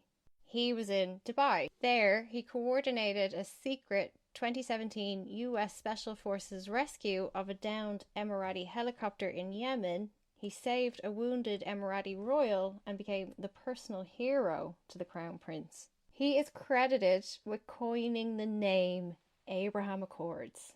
Charming. The next one is Kevin Hassett, Head of Global Research. Another screaming conflict of interest. Hello? Is the US democracy just for decoration? He is currently the director of the White House National Economic Council, the most senior economic policy job in the building. He is also a senior fellow at the American Enterprise Institute, a teacher at the Columbia Business School, and has research affiliation with NBER. So the man who is currently the architect of US economic policy is also the head of research at a fund that is 99% financed by Middle East countries. That is a live conflict of interest, and unresolved one that demands a disclosure check. But it's not my country, so somebody should put some pressure on.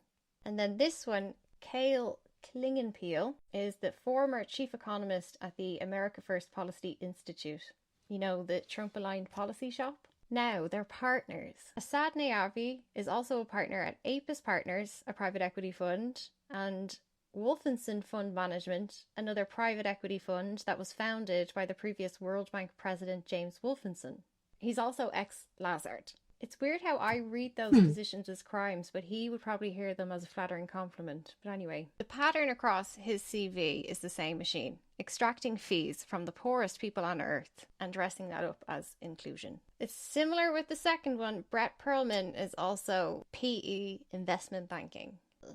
I'd love these men to know that if I was sitting looking pretty in a bar with my girlfriends and they tried to send us drinks, I would spit in it and walk out. He was Blackstone's first ever undergraduate hire in 1989, rising to senior managing director. He then went on to co-found Elevation Partners, another private equity firm, a Silicon Valley one. Avi Berkowitz, also in the White House under the Trump administration. He worked on Trump's peace plan, the Gaza peace plan, and on the Abraham Accords. He was actually the lead White House negotiator on the Abraham Accords, the deal that normalised Israel's relations with the UAE. And then Tom Storch, according to the Atlantic Council, is a distinguished fellow in the Project for the Middle East Integration. Also, the Deputy Director of the National Economic Council, the Deputy Assistant to the President for the International Economic Affairs, the US lead negotiator at the G20 and the G7 coordination during the US host year 2020, Senior Director for Global Economics at NSC, and a Senior International Affairs official at the Department of Energy. This is going to have to be a two-parter. Hi everyone, my name is D'Amber. I go by D, and this is Nolan. Hi, Nolan Kai. I'm here to answer the question that everybody been wondering, how I end up with him. Well, I've always wanted to adopt another child. I have 2 kids of my own already. 17-year-old son. Bohemian Rhapsody in the style of Ozzy Osbourne. You know, I did this back in 2018. Unfortunately, I'm going to be returning that. Hi. Well, hey there, little miss. I'm here to spray your house for cockroaches. Is your mom home? She's not home right now. So y'all are home alone? Yeah. With a baby. It's a 'cause I'm 6 and her trust me. Okay. I just fear hamburger meat and Dr. Pepper. Shush. Is she okay? Yeah, her teeth are coming in. Everyone's gonna think you're absolutely nuts. Well, I thought I was absolutely nuts. A man in Las Vegas claimed he could summon UFOs, and the local news team couldn't resist. There is a Las Vegas guy making an extraordinary claim about extraterrestrials. So we sent Action News reporter Mike Delastrito to check it out. This guy says the Old Testament, written in Hebrew, taught him how to summon UFOs. All right, he says he can also do this on command, and he adds he's been doing it for 25 years, keeping all of it secret until now. His name was Prophet Yahweh, and the reporter clearly thought this was about to be the easiest debunk of his career. These beings are here. They're here. They're just sitting right up there. We met up with Prophet Yahweh, seer of Yahweh, at Doolittle Park off Lake Mead. We picked the day, we picked the time, and we picked the location. Everyone's gonna think you're absolutely nuts. Well, I thought I was absolutely nuts. Until he says he saw UFOs. Over the years, 1,500 of them. They think he's going to embarrass himself when he says he'll summon one for them. He says the voice in his head told him to go public now, so we took him up on his offer, and we scanned the skies. Nothing but a few clouds. When the prophet started praying for a sighting, I wasn't exactly convinced. This is where things take a wild turn. Wow. I pray, oh Yahweh, that you send a sighting so that they know that I am not mentally ill. I am not a false prophet. Oh, brother, look at it. There it is. You can barely see it, a white speck. Then another sighting. There it is. I got it. Photojournalist Jonathan Hawkins locks in on it. Let's take a closer look here. It's an orange sphere that appeared out of nowhere. I call the boss with an unexpected change in my story. I can see it clear as day. In fact, it's bright. I can't believe this. They even called Nellis Air Force Base to ask what it was. They got no answer. They're coming toward us now, I think. What? See, it's coming up toward us. Whoa, man! Oh, hallelujah! And a few seconds later, it disappeared. The reporter even seems a bit shaken up by the experience. And I'm still not quite sure what those things were. Now, if I didn't see this for myself, I probably would have just laughed this whole thing off. If anybody knows what that was, please call Mike Delastrito and identify that object. I am ready to get moist. It happens in silence. One day, the kindest person you know simply disappears from your life. No warning, no explanation, no final conversation. They're just gone. And according to Carl Jung, this is not coldness. This is psychology's most powerful act of becoming. When someone finally cuts everyone off, they aren't losing themselves. They're returning to themselves. And once that process begins, nothing reverses it. Jung spent decades studying this pattern, and what he found surprised everyone. These weren't the difficult people. These weren't the ones holding grudges. These were the ones who stayed the longest, who forgave the most, who absorbed what others couldn't, and kept showing up anyway, until the day they didn't. And Jung didn't call that a collapse. He called it an awakening. Here's what most people never understand about the person who walked away. They didn't decide this recently. The decision was made quietly over years, and Jung called it the accumulation phase, the long silent period where the unconscious mind is keeping a record of the conscious mind refuses to acknowledge. Every time their generosity was treated as obligation, recorded. Every time their patient was mistaken for permission, recorded. Every time they swallowed something that deserved to be said, recorded. They never mentioned it. They never showed it. They kept giving, kept forgiving, kept making themselves available to people who had stopped making themselves worthy of it. But something deeper was counting, and kind people, truly kind people, are not weak. They are precise. This is where Jung's concept of the shadow becomes everything. Everyone carries a shadow, the unacknowledged parts of the self. For most people, it holds the darker impulses, the anger they won't admit to, the selfishness they pretend isn't there. But for the chronic giver, the one who learned early that their needs were inconvenient, the shadow holds something else entirely. Their strength, their boundaries, their capacity to choose themselves, their ability to walk away from what was never truly reciprocated. And when that shadow finally activates, it doesn't explain itself. It doesn't offer closure. It doesn't wait for the right moment or the right words or the right understanding from people who never tried to understand them before. It simply moves completely, finally, without looking back. And this is called individuation, the process of becoming fully yourself, not the version of yourself built around everyone else's comfort. The actual self, the one that exists when the performance of selfishness is finally allowed to end. And you cannot reach that self while pouring everything you have into people who never once asked if you had enough left for yourself. The cutting off isn't the loss. The cutting off is the arrival. The silence you left behind is not emptiness. It's the sound of a person who gave everything to everyone, finally giving something to themselves. The kindest people don't disappear because they stopped caring. They disappear because they finally started about the one person they had forgotten to include in all that giving, themselves. Hi, hi, hi, yeah, get I.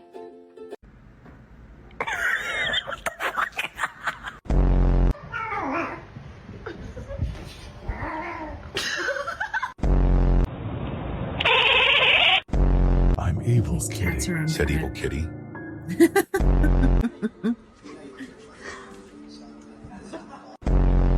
Whoa. Ah. Let's see a handstand.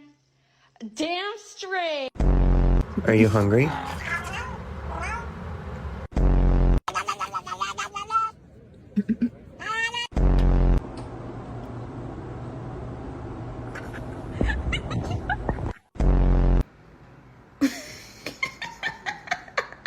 You guys remember a couple years ago when all of those billionaires decided to go down to see the Titanic and that submersible, and then everybody was like, oh my god, we can't find them, and there was this international countdown clock to see when they would run out of oxygen, and then after the fact they were like, oh my god, actually it turns out that it imploded, so they didn't have oxygen this whole time anyway, like they'd probably been dead for hours, and then everybody was like, oh my god, this is so crazy. Then we all started learning about how the submersible was actually built, and everybody was freaking out about the fact that it was built using knockoff video game controllers, and so people all over the world were like, well, obviously there's plenty of things that could have gone wrong, but we don't know exactly what the inciting incident was.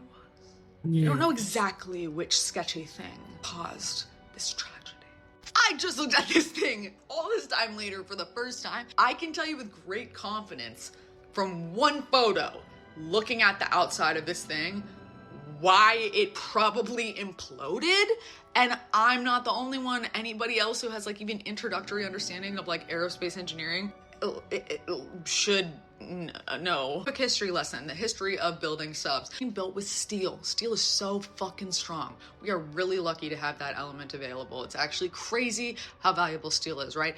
Then they learned, hey, titanium, more expensive, not as strong, but still very strong, yet it's non-corrosive.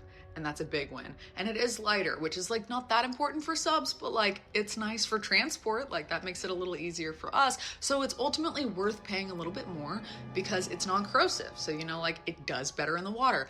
As below, so above. Same thing was happening with plane. With steel, started doing titanium because they're like, oh my god, it's way lighter, non-corrosive, we love that. And then carbon fiber entered the chat. Carbon fiber is very strong. It's fabric woven, right? And then covered in a special lamination process. What's great about carbon fiber is it's super light. So for planes, that's super awesome. It's really strong, it's really light. What's not great about carbon fiber is the fact that it's fiber. So it's a lot better at pulling things than it is at pushing things. You see what I mean? And yes, because it's laminated, it is stronger, right? So like it's more solid. It's like if this was like a super, super starchy string, right? It could push more effectively than it is right now. But like ultimately by nature of like the structure of how this thing works, at the end of the day, it's better pulling than pushing. So for planes, that's perfect. That's perfect. It can pull through the air all that it wants. It's doing perfectly fine. It's gliding, it's light, it's happy. For subs, they're like, let's test it out. Let's see like how this is gonna work for us, you know? Again, being super light, not that important for being underwater, but like, let's see what's up. Very quickly became apparent that carbon fiber doesn't make sense underwater more than titanium does for several reasons.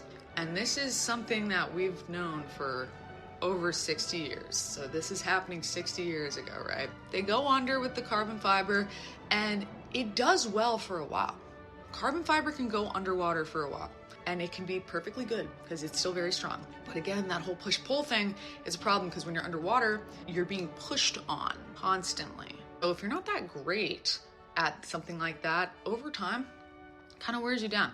Another thing that's important to note, think of your car. If you get T-boned, the places where in cars like fracture, when they get T-boned, is usually the places where that side piece of your car is welded together, which on most cars, it's like two pieces. Cars that have a higher survival rate from T-bone related accidents are more expensive because instead of having three pieces welded together, so there's two fracture points where the car tends to break apart at that welding line, it'll be one solid piece, right? So when you're making a submarine, naturally, you're attaching things together. With fabric, right? All of these little holes, you see that? These are all potential fracture points. So underneath the lamination, these are all potential fracture points, so it's covered. If there's any inconsistencies, that's an automatic weakness woven throughout that's very hard to be able to just like visually identify, right? So that's one problem. It's just like not well suited for that environment. It's not where it's, you know, playing to its strengths, it's going up against a lot of its weaknesses. The second problem, and this is where the submersible thing makes a lot of sense, is the fact that the fabric is laminated, right? It's like it's under special lamination.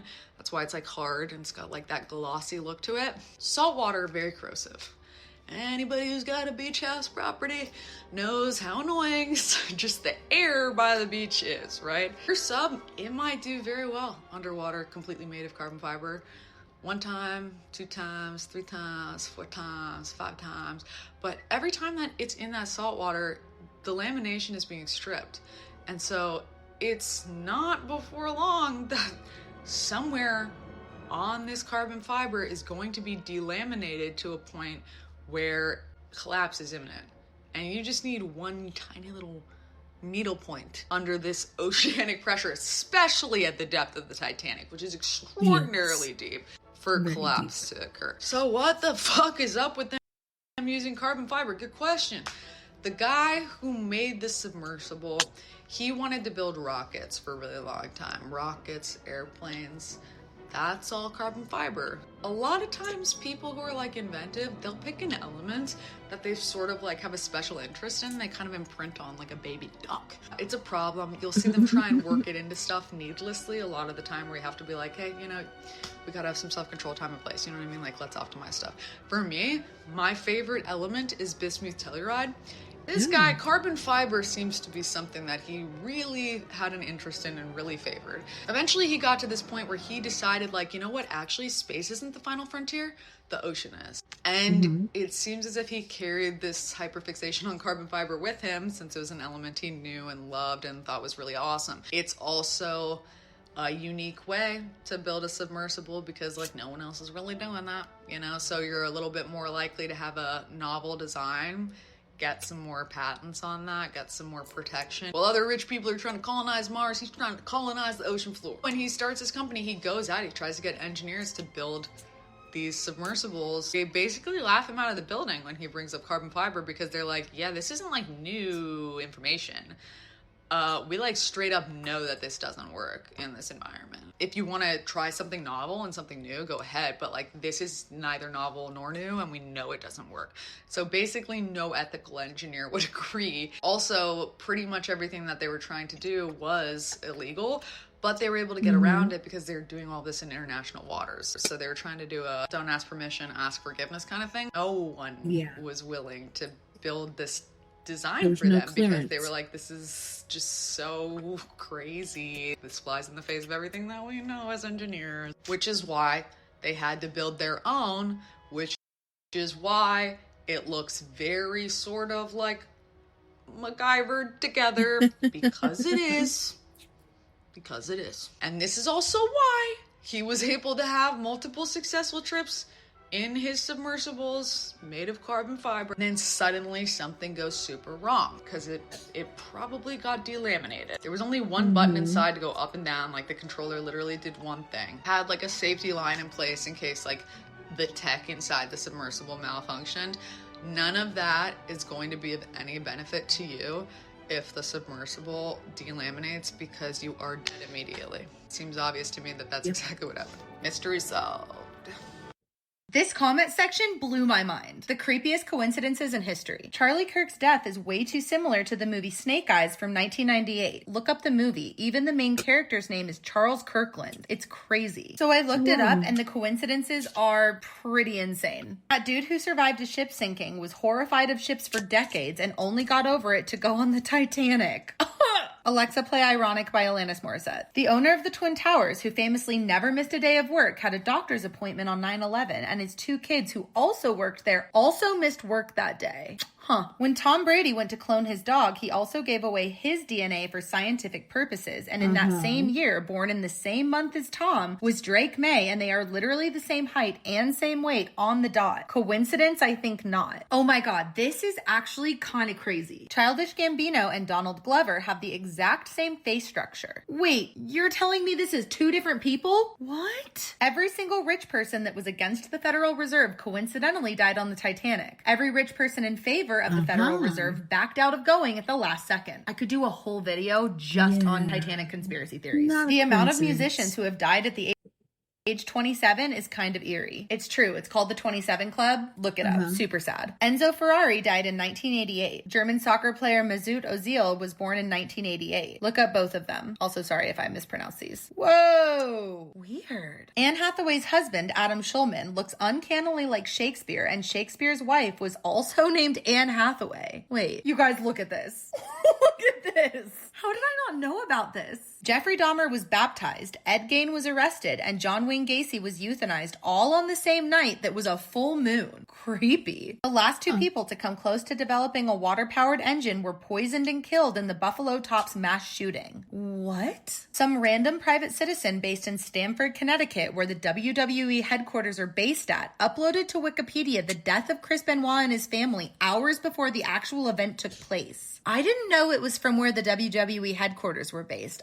What? One time there was a 4chan post about a failed comedian named Roy J who supposedly didn't exist. Sometime after that post died down, stuff relating to the comedian kept appearing out of thin air, almost as if it had never existed previously. And the original post describing him as a demon writing itself into history didn't help that one bit. A girl went missing and was found dead with her kidney missing around the same time Selena Gomez's friend gave her one that she needed.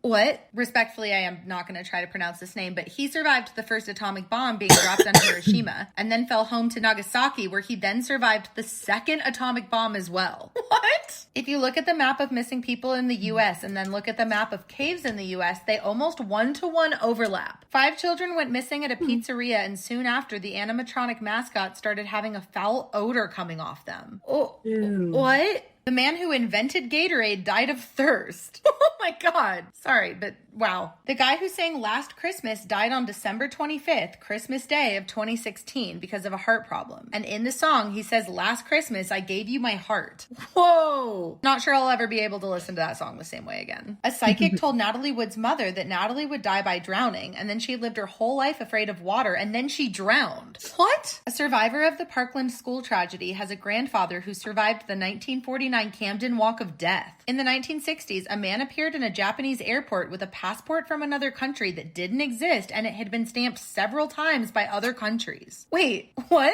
The Dilatov Pass incident. What is that? Here, you can screenshot if you want to read it. Pretty crazy. Michael Jackson was doing a Pepsi advert on January 27th of 1984, and his hair caught fire and he became addicted to painkillers. That date was 9,282 days after his birth, but it took the exact same amount of time to his death. So you could say he had a midlife crisis at the exact midpoint of his life. The moon orbits us at the same speed it rotates, so we can only see one side of the moon, which is just crazy to me. How a bunch of rich people painted their houses a specific blue, and then terror struck in Maui, destroying loads of things except for blue cars, umbrellas, houses, etc. What? Every year, dozens of people vanish in national parks, and most disappear within the same 5-minute window around 3 p.m. What? Between 1840 and 1960, every U.S. president elected on a year that ended with a zero died or got assassinated while in office. This has been dubbed the curse of Tippecanoe. Abraham Lincoln foresaw his death in a dream a week before it happened. Shook him up pretty good too, if I'm not mistaken. He wrote about the dream in a journal. Oh. In an interview in 1974, former NBA star Pete Maravich said, "I don't want to play 10 years in the NBA and die of a heart attack at 40. He then went on to have a 10-year NBA career and died of a heart attack on January 5th, 1988, just a few months before his 41st birthday. That's so sad. Look familiar? I hate this so much. Yo, what is actually going on? If your kids play baseball or softball, this is the wagon that you need. Super nice and... So tonight's story frightens me on so many levels. I think mainly because it's my dad's personal story. So with that being said, let's jump right into tonight's story. So grab your favorite tea and settle in, and let me tell you another scary Appalachian story, because of course, this is Tea After Midnight. This story is a personal encounter that happened to my dad. When you grow up in the 80s like I did, you are accustomed to being outdoors for most of the day. During summer breaks, we would go out first thing in the morning and not come in until dinner time, especially when you live in a house that has a chain link fence that encases the entire property. It was fall break and my older sister and I decided it would be a good idea to camp outside one night. My dad had built us a large playhouse that was elevated and sat about 6 feet above the ground. Underneath the playhouse there was a large sandbox that we would often play in.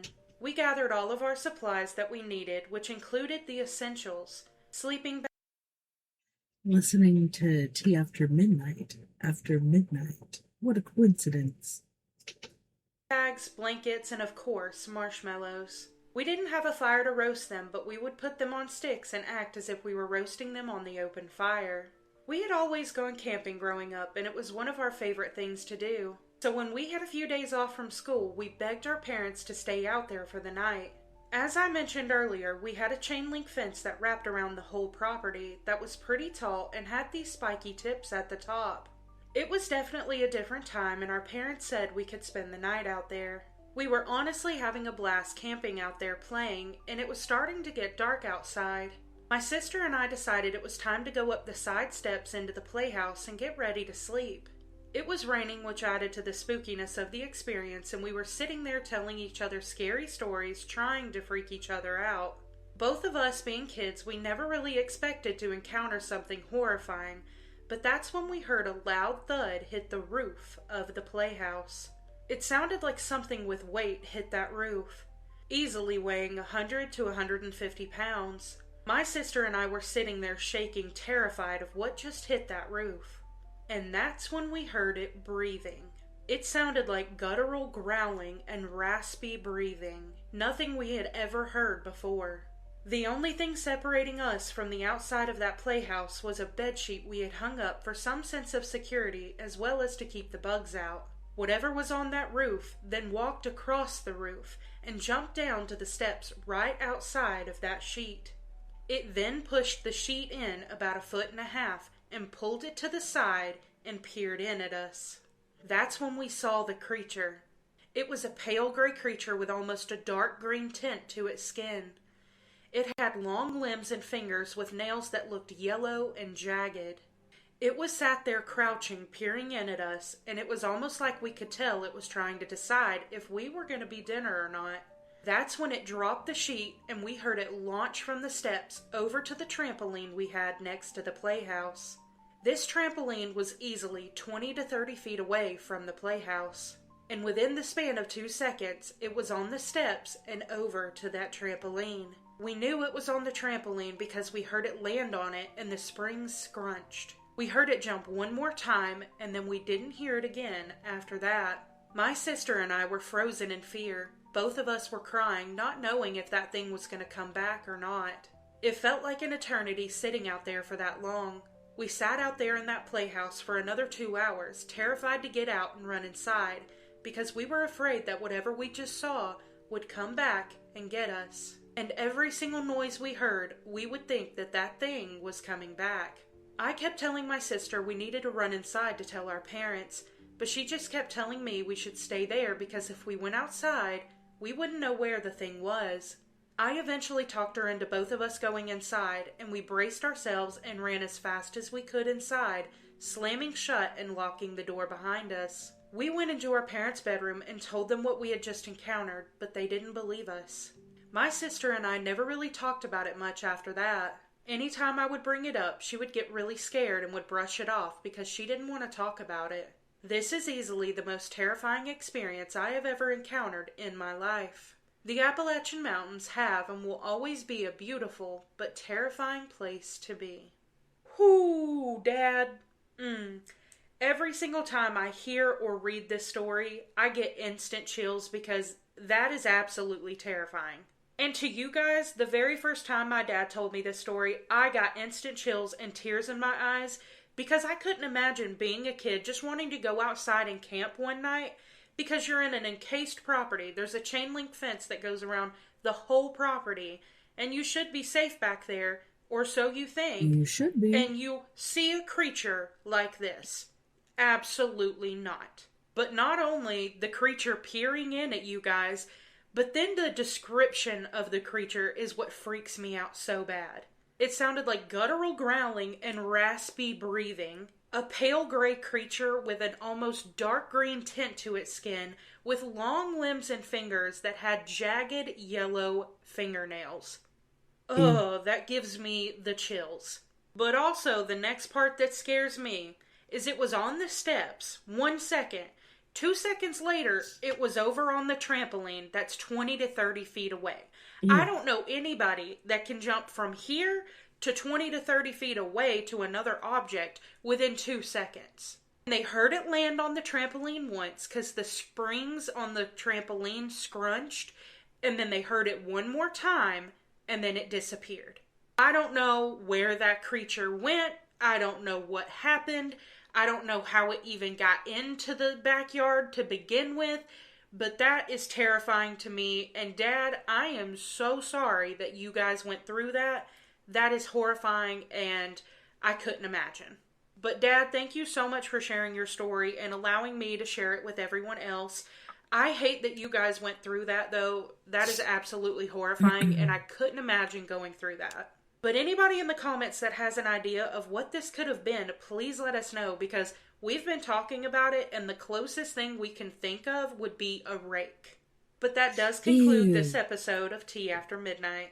If you have any personal scary stories you want to share, I would love to read them, and they do not have to be about the Appalachian Mountains. They can be about any scary encounter that you've ever had. You can email me at the email on the screen or the email in the caption of this video. But as always, you guys, thank you so much for being here. I hope you know how much I love you. I hope you have the best night, and I'll catch you in the next one. Bye. Bye. 449, are you not supposed to be on that aircraft? Yeah. I did a kind of a bad thing, kind of a selfish thing. But it's all good. I'm going to go check out Rainier. Yeah, 449, so you hijacked the plane is what you're saying? Yeah, I'm afraid I did. Went out with his boots on. What dude. the hell? Mm. Holy shit. Oh my god. It's a fucking Alaska Airlines Q400. What the fuck is he doing over here? Any idea if a Dash 8 Q400 can do a barrel roll? Oh no. Just flying the plane around, you seem comfortable with that? Oh, hell yeah, it's a blast, man. I played video games before, so I know what I'm doing a little bit. Nah, everything's peachy clean. Just did a little circle around Rainier. It's beautiful. I think I got some gas to go check out the Olympics. And, yeah. Well, if you can see the Olympics, the weather's good. I can see the Olympics from my window, and it looks pretty good over there. All right, because I hit some, felt like turbulence around Rainier, but there was no clouds hardly. Oh, that's just the wind blowing over all the bumpy surfaces there. Oh, copy that. At least these guys were getting cool to him during his last moments. Man, have you been to the Olympics? These guys are gorgeous. Holy smokes. Yeah, I have been out there. It's always a nice drive. This is probably like jail time for life, huh? I mean, I would hope it is for a guy like me.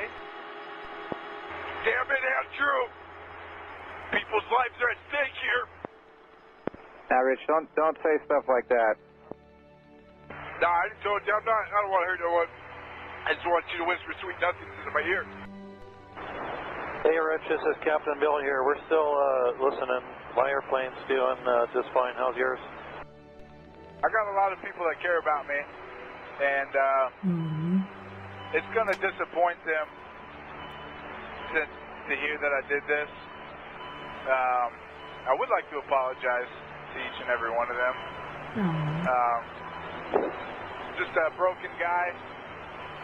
Got a few screws loose, I guess. Never really knew it until now. Hey, pilot guy, can this thing do a backflip, you think? Well, I'd try to figure out how to use the autopilot first.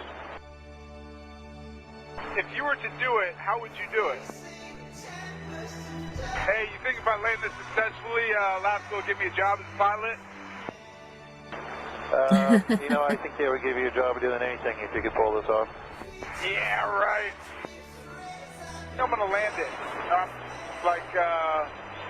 in a safe kind of manner. I think I'm gonna try to do a barrel roll, and if that goes good, then I'll just go nose down and call it a night.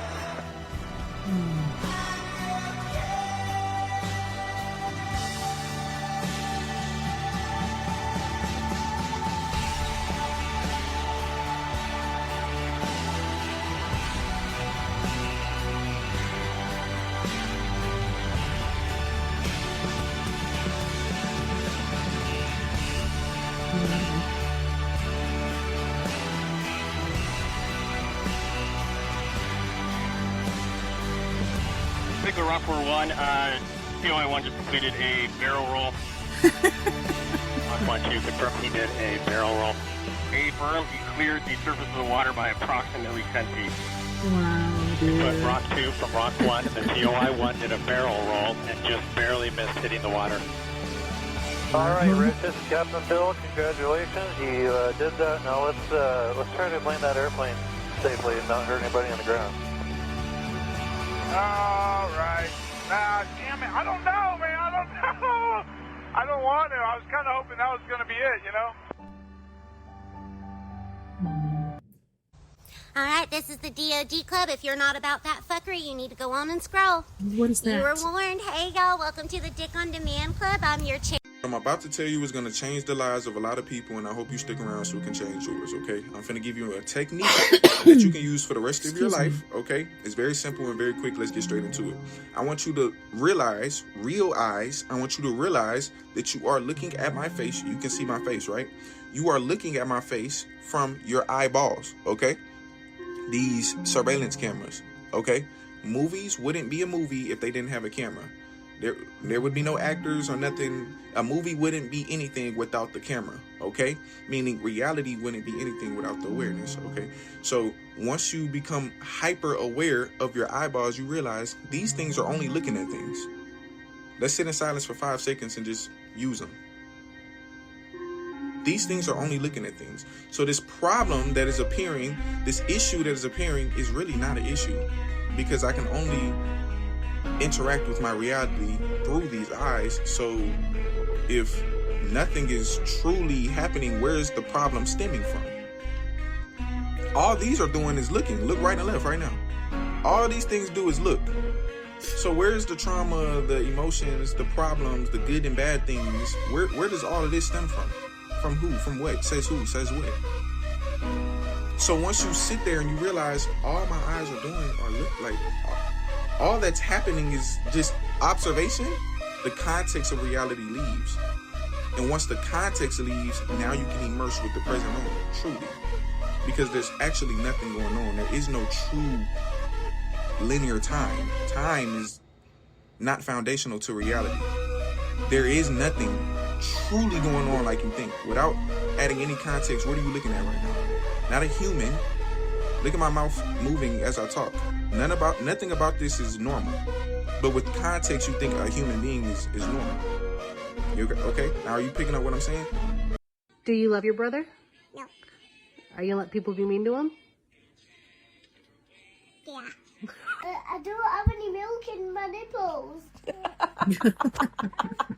When you were young, you were probably told the story about how Vincent van Gogh cut off his ear and mailed it to the woman he loved. I was told the same story. It's not true. Hi, welcome back to Paint and Sip, the show where I spill the tea on stories from art history that sound a lot like hot gossip. And today we're setting the record straight on Van Gogh's ear. Here's the story that I was told when I was young. Vincent van Gogh was a brilliant painter, but he was also crazy. He was so crazy that to prove his love to his girlfriend, he cut off his ear and he mailed it to her. He wasn't famous at all when he was alive, and he died an unknown starving artist. But today, he's one of the most famous painters in the world. Now here's the real story. In the early hours of December 24th, 1888, a girl named Gabby was approached by a man in town outside of her job as a cleaning lady at a brothel. The man handed her a parcel wrapped in paper and instructed her to hold on to it for him, and then he left. When she opened the parcel, it was a severed ear. The man was Vincent van Gogh, the painter from the Yellow House. Now, Vincent had not always been the painter in the Yellow House. In his early adulthood, he was an art dealer, and then he was a substitute teacher, and then he was a missionary. But after all of those jobs fell through and he started sketching the people in his hometown, his brother Theo encouraged him to become a painter. So over the next 5 years, he learned and he practiced art. He took classes and studied other artists and befriended other artists. And within 5 years, he was able to exhibit his work for the first time. But after nothing from his first exhibition sold, he moved to Antwerp. And during this time, his dedication to making his art reached like a new level of obsession. His brother Theo sent him money to live off of, and he spent all of it on painting supplies. He painted at all hours and lived off of nothing but bread and coffee and tobacco. He went to art school in Antwerp for a while, but after a month of school, had a falling out with one of his teachers and he left. After a while, he had to be hospitalized for alcoholism and exhaustion and malnutrition and syphilis. Things started to look better for him when he moved to Paris with his brother Theo. They didn't live together for very long before Theo decided that Vincent was impossible to live with. And so Vincent moved to a neighborhood on the north side of Paris where a lot of other impressionists lived. He made a lot of friends and over the span of 2 years made 200 paintings. He made connections and friends, and his respect in the art community grew. He was never able to sell any of his art. So after a while, he developed this dream of moving out of the city and starting an art colony. So he moved to a little town called Arles outside of Paris, and he rented a little yellow house. He wrote to one of his artist friends, Paul Gauguin, and he asked Paul to come and live with him. When Paul agreed to come and visit him, he found Vincent in the middle of the most productive period of his entire career. He made over 300 paintings in the span of a year. He had spent the week before Paul arrived painting a series of sunflower pictures to fill Paul's room with. Paul decided to stay for a while with Vincent, and it seemed to Vincent that his dream of an art colony was going to come true. But over the next few months, their relationship went sour. They had very different approaches to how to make art, and Vincent started to feel like Paul was never going to respect him as an equal. They fought all the time, and Vincent started to become afraid that Paul was going to get sick of him and leave him just like everybody else in his life had. This anxiety made Vincent spiral. So on December 23rd, 1888, after they had gotten in a fight, Paul left the house, leaving Vincent home alone. He became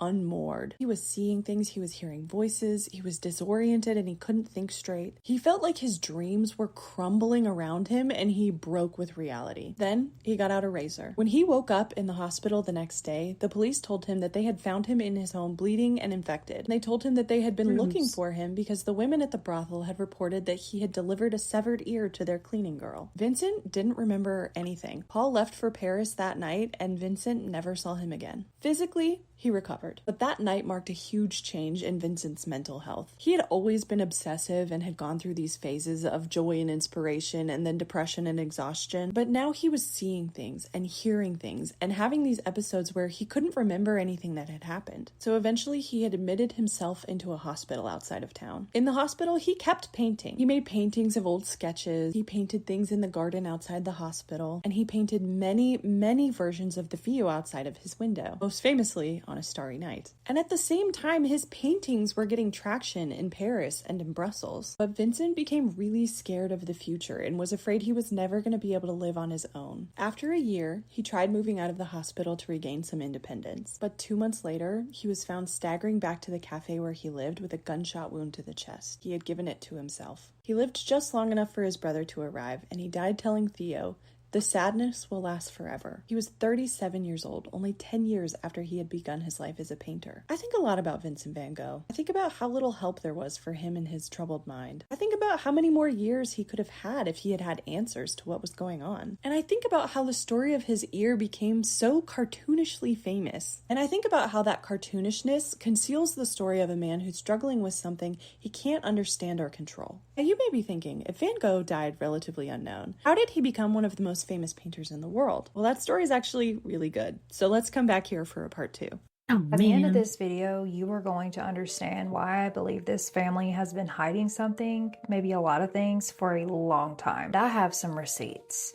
Now, I want to be clear before we get into this. Everything I have is documentation from the court, public record, body cam footage, and public phone call audio. I'm not making anything up. I'm not reaching. I'm just asking questions that I think a lot of people are afraid to ask. This is the body cam footage of when Natalie and Steve came to the hospital and they're being told that Mackenzie, Dom, and Davion were in an accident. I want you to watch Steve. Alameda, car into a building, 286 in the vehicle, daughter's driving. There's one that we don't know. His name's Jacob. Does anyone know Jacob? Let's run that back. In the vehicle, daughter's driving. He very much looked at Natalie before displaying his reaction. To me, this says a lot. Now, the officer says, "Does anyone know a Jacob?" But our good old crisis manager, Natalie, clocks that shit at a half second and says, "Stop, stop, let him talk." Anyone know a Jacob? No, stop, let him talk. Excuse me, sir, that officer most definitely said Jacob. Why did your brain immediately go to Dom? In my opinion, a father that was genuinely confused, he would say, "We don't know a Jacob." Would not immediately connect the wrong name to Dom. Natalie was not telling homeboy to be patient. She was telling him to shut the hell up. And then watch Natalie's performative confusion. I also want you to be watching Steve, how he completely stopped showing emotion, and then all of a sudden, out of nowhere, he turns those theatrics right back on. So are drugs. Dom is dead? Dom is dead? Is that what you're saying to me? Look at me. Is that Dom is dead? There's no way for me to say anything right now, man. Dom, This is a serious situation. Dom with Curly? I think the same Dom. Maybe it's a different Dom. It could be a different Dom. Girl, which other Dom do you know? That is far from the most chilling part. Because later on down the road, after Mackenzie goes to prison, Steve's gonna get on the phone with her. Hard that they all disappear. That's all I said. And if I had a magic wand, I wouldn't go back and help Davian first. I'd make everybody else into her. Let's run that back one more time. I wouldn't go back and help Davian first. He said, and I quote, "I wouldn't go back and save Davian first. Not I would stop the crash. Not I would save those boys. Not even I would save my daughter from this." Specifically, out of everyone, he calls out Davian. Davian Flanagan, the friend in the back seat. Why is Davian the name that came out of his mouth? Not the boy that was dating his daughter? In psychology, there's something called a Freudian slip. This is where your subconscious tells the truth that your conscious mind is trying to hide. Steve's subconscious just told on itself. And then I found something in the court documents that literally made my stomach drop. Because it turns out that Davian was on Mackenzie's mind too. This is not an opinion, this is not a hypothesis, this is a court document. Sharilla had significant injuries to her leg and arm. One of the first things she said was, "How is Davian?" Not "How is Dominic?" Not "Is my boyfriend okay?" Now I'm just gonna let you sit with that. Because when I line this up with what Steve said on that phone call, their body cam footage at the hospital, and what I'm about to show you next, a pattern starts to form that I cannot unsee. So in this phone call, Mackenzie is on the phone with Natalie, and she's reading a message from her dad. The subject of the text, "I love you. Please respond." Sir. The subject line alone. And then she starts reading, "They or did Jim ask you if you wanted a..." And Natalie, our crisis manager, shuts it down. That's it. Here's Dad's message.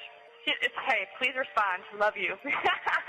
And then she said, "That's the subject." And then he says, "Hey, did you see my last message? If not, did Jim ask you actually if you wanted to a jury trial?" Stop. Just stop. What do you mean stop? It's already out there. Ooh. Hold on, I'm blacking out. And then he said, "It's important. Love you lots and lots." I slowed this down in CapCut. And when you slow it down, you can very clearly hear her say what Natalie is trying to hide. Jim asked you actually if you wanted to a jury trial. Stop. Jury trial. And Natalie doesn't just hush her, she almost blacks out. Her words, "I almost blacked out." In my opinion, this is not a mother who is just nervous. This is a crisis manager who just almost watched her client blow the whole operation. But here's what's really, really crazy. Natalie goes on like this podcast or something. I don't even know what it was. Somebody asks her the same exact question about a bench trial versus a jury trial. And what happens next is really sus. Says, why did Mackenzie select the bench trial rather than the jury trial? This may have already been addressed. Apologies. I was late to the stream. If you just want to address that real quick again for good old Kristen from Manhattan. That's okay. Mackenzie did want a jury trial. She was kind of directed to pick a bench trial. And stop. She was kind of strong-armed into a bench trial. And being a traumatized 17-year-old. I did already. What the lawyer did. I did. Well, okay, the lawyer did what the lawyer did. Now I want you to really think about why the jury trial conversation is the one thing that makes this family absolutely panic. Especially Steve. Steve, baby, we see you. Jury trial means 12 people looking at everything, all the evidence. Bench trial means one judge, focused on legal facts only. Jury asks questions that a judge doesn't. A judge digs into backgrounds, family dynamics, into why a 17-year-old child is so fucking emotionally dysregulated and sexually provocative. It's like Steve needs the scope of this case very narrow. I had a whole different thing planned for this episode, but I came across this today and it hit me from left field, and when I put it all together, I was shooketh. Shooketh. I don't think this series is going to be 5 parts anymore. It's probably going to be like 10. This comment section gave me full body chills. The most insane thing you've ever intuitively predicted. I had a feeling my friend was gonna die. He was homeless at the time. I tracked him down and found him half dead in a ditch. Took him to the hospital. He said right before I came, he had wished for me. Dreamed my husband was cheating with a brunette with a daisy tattoo on her shoulder. Guess what I found out a week later? That's so specific, it's scary. Had a dream that I was walking and holding hands with the most adorable little boy. I knew he was my son. In the dream, he didn't talk. 6 months later, I had my son. He's autistic and nonverbal. As a kid, I asked my mom out of the blue, why is Michael Jackson going to die? She pulled over and asked why I thought that. I shrugged. He died the next day. I wrote a research paper in 2017 arguing that we'd experience a pandemic in our lifetime and that it would happen sooner rather than later. Oop. When I was 16, my mom told me she knew how she would die. She said she would drown. October 2024, my mom died from lung cancer, and at the very end, she was drowning in her own fluid from her lungs. Oh my God. The burnt toast theory never fails. What is that? The burnt toast theory is a popular psychological coping mechanism and metaphor. It suggests that minor daily inconveniences like burning your toast might actually be protecting you from a worse situation or redirecting you towards something better. I got a weird feeling in the car, like overwhelmed with tears, telling my husband something was wrong and to pull over. He did. The car in front of us lost control maybe 2 minutes later and caused a fiery pileup. Couldn't sleep because my brother's music was playing. Heard the calmest, sweetest old lady voice say, "Get up," and I just knew I had to check on him. He attempted. He is alive and well today. Well, thank God you heard it. In 7th grade, I had a random panic attack and a migraine in the back of my head. That night, my best friend called me and said she had a brain tumor in that exact spot. She's okay now. Thank God. That's crazy. I knew my ex-husband was having an affair. I sensed it. Then the diamond in my wedding ring randomly fell out while I was working, and I just knew that instant as my sign. I had an extreme bad feeling before my solo flight. I cried to my fiance about feeling I was going to die. The guy in front of me died on the plane. Pregnancies, not mine, but I have a freakishly good track record. I've even predicted pregnancies in people I've never met, like my boss's daughter. What? I always know when to end a night out. Doesn't matter how much fun I'm having. When I get that sense of it's time to leave, I leave. It saved me from more than I can detail here. A missing girl was on the news and my gut was saying trash for 3 weeks. She was found in the dump. I kept dreaming of her running and saw it happen. The guy confessed.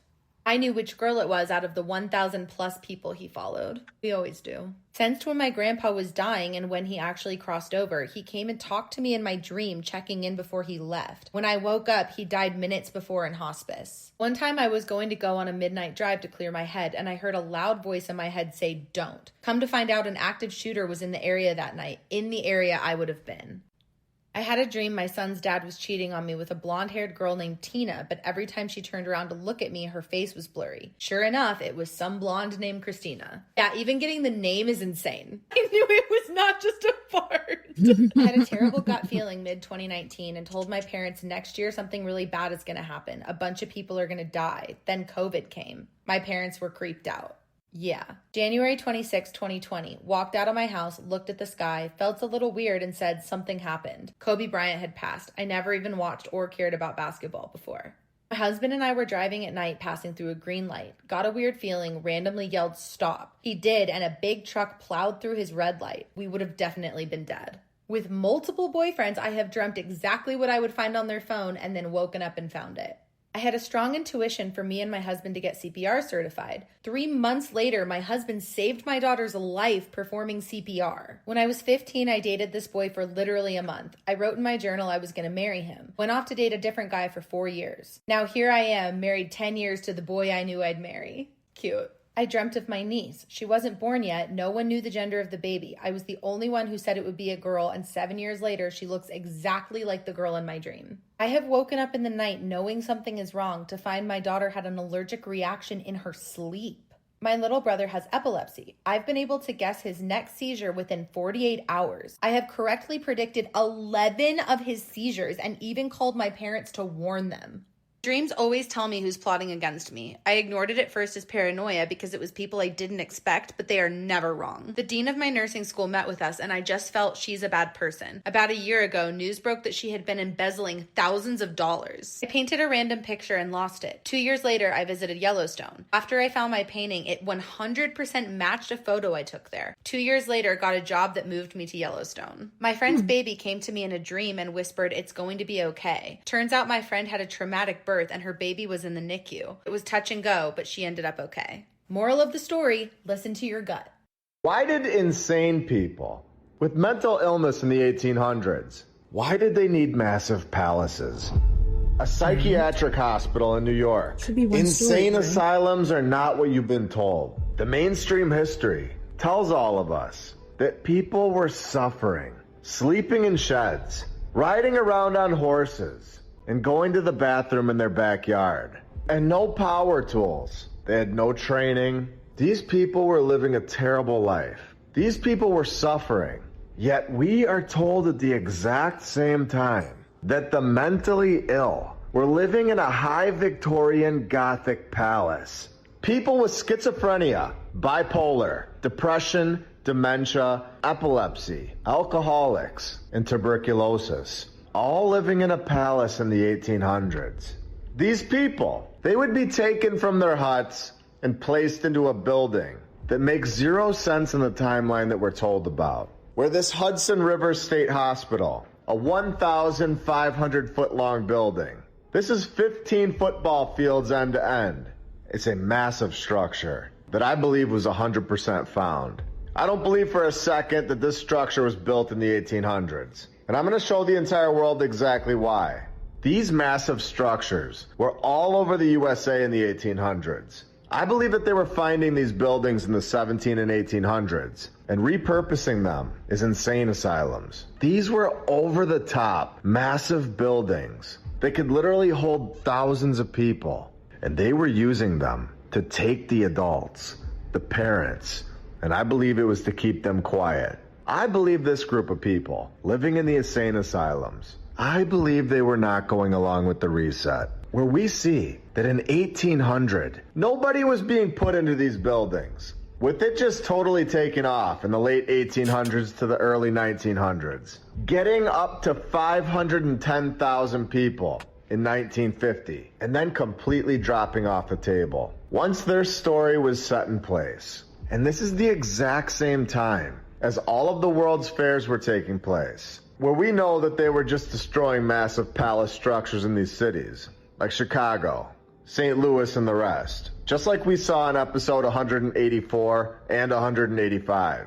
where I believe if somebody was out there saying that the building was already there and not constructed in a year, like the mainstream history tells us now, I believe that they were taking these people and they would take them straight to the insane asylum. And I believe that their kids were taken over to the other asylum, the orphan asylum, where we look at the data that they give us. The government doesn't really have underground secret city bunkers, do they? Yeah, they actually do, and a few of them are publicly known. Ravens Rock is actually the most famous one of these, even though most of the public records are sealed and still classified. Photos have been leaked of the inside. Military personnel does work there, so people have talked about it after their military service was over. It was actually built in 1951 in case there was a nuclear strike that happened. Public officials had somewhere to go and hide and essentially be able to live their life after the fallout, which makes me think of the show Fallout or the movie Greenland. That's essentially exactly what Ravens Rock is. And there's a couple other that we know of. There's like the Cheyenne Mountain Complex, and there's a couple others. This place is also referred to as Site R in classified military documents. And it's not something that was just built in the 1950s and not to be used again. People literally are there every day. In fact, in 2001, when the 9/11 attacks happened, they moved some government officials there immediately because they didn't know what was going to go on that day. Ravens Rock has full cities, it has post office, it has government buildings, it has a fire station. Like, it is a full city in all matters of the words, just underground. And it's about 720 acres that we know of, but exact dimensions are not publicly known. What is visible is about a 720 acre area. If they've roped that much off above ground, I would imagine that underground it's highly extensive. This is like a true end of the world bunker that is supposed to be able to withstand like a big meteor. And if you've watched that movie Don't Look Up and those other things, I feel like they try to tell us the truth in pop culture, and I feel like this is one of the places people will go. If you're wondering where Ravens Rock is, it's like right at the Pennsylvania-Maryland border. And it is a massive facility. They keep it up every single day. And there's a lot of conspiracies out there that this is actually like a UFO site, and it's like the real, Roswell, New Mexico, like the real like Area 51 site where they are conducting things, because people go in and out of there a strange amount. For them not to be using it currently, like for any kind of emergency, you can sit outside of the Ravens Rock area and just watch military personnel and other personnel go in and out constantly. I mean, there's entire food centers. I mean, there's food centers under there that would supposedly be able to last years and years and years if there was some kind of nuclear war that broke out and happened. Its nickname is quite literally in military documents, the backup Pentagon. So you know that if stuff goes down, that's where the president's going. That's where, all the high cabinet members are going. So it doesn't look like they would go to the other places like the Cheyenne Mountain Complex or the other sites that we know of. Ravens Rock is the place. So if there is a Greenland type situation going down, I assure you that's where I'm heading. I want to try to figure out a way to get in. But I'm still wondering what it is, because there's tons of workers in there that are not like military personnel, that are like government contractors, and they always refer to it. It is the doomsday bunker. So are they like still working on it to make it bigger because they think something's coming? Like, is it not big enough already? I mean, it's been there for 70 years. They're still working and expanding on this. And I don't know if you understand how big I'm saying it is on the inside. There are full-on vehicles and like roads and like, I mean, it's not just like a place you walk around like where it's just like tunnels and bunkers. No, it's like it's got road systems. I mean, like it is huge. Now the theories get wild, and that's where I'm going to say this as a disclaimer so TikTok doesn't take this down, because TikTok hates me talking about conspiracy theories. A lot of people believe that Ravens Rock is actually not a doomsday bunker, but it is actually where we keep all of the elites that they are trying to hide and all the world's secrets they are trying to hide, i.e. Jeffrey Epstein, when they supposedly got Osama bin Laden, but no one ever saw his body. Like there's Adolf Hitler. Like there's so many wild conspiracies that these are where these folks are sent to live afterwards, to keep them away from the public eye because they're still trying to ascertain something from them, or they're still getting benefits from them in return. That's one of the wild conspiracies out there. It is worth looking into, though, because it is strange.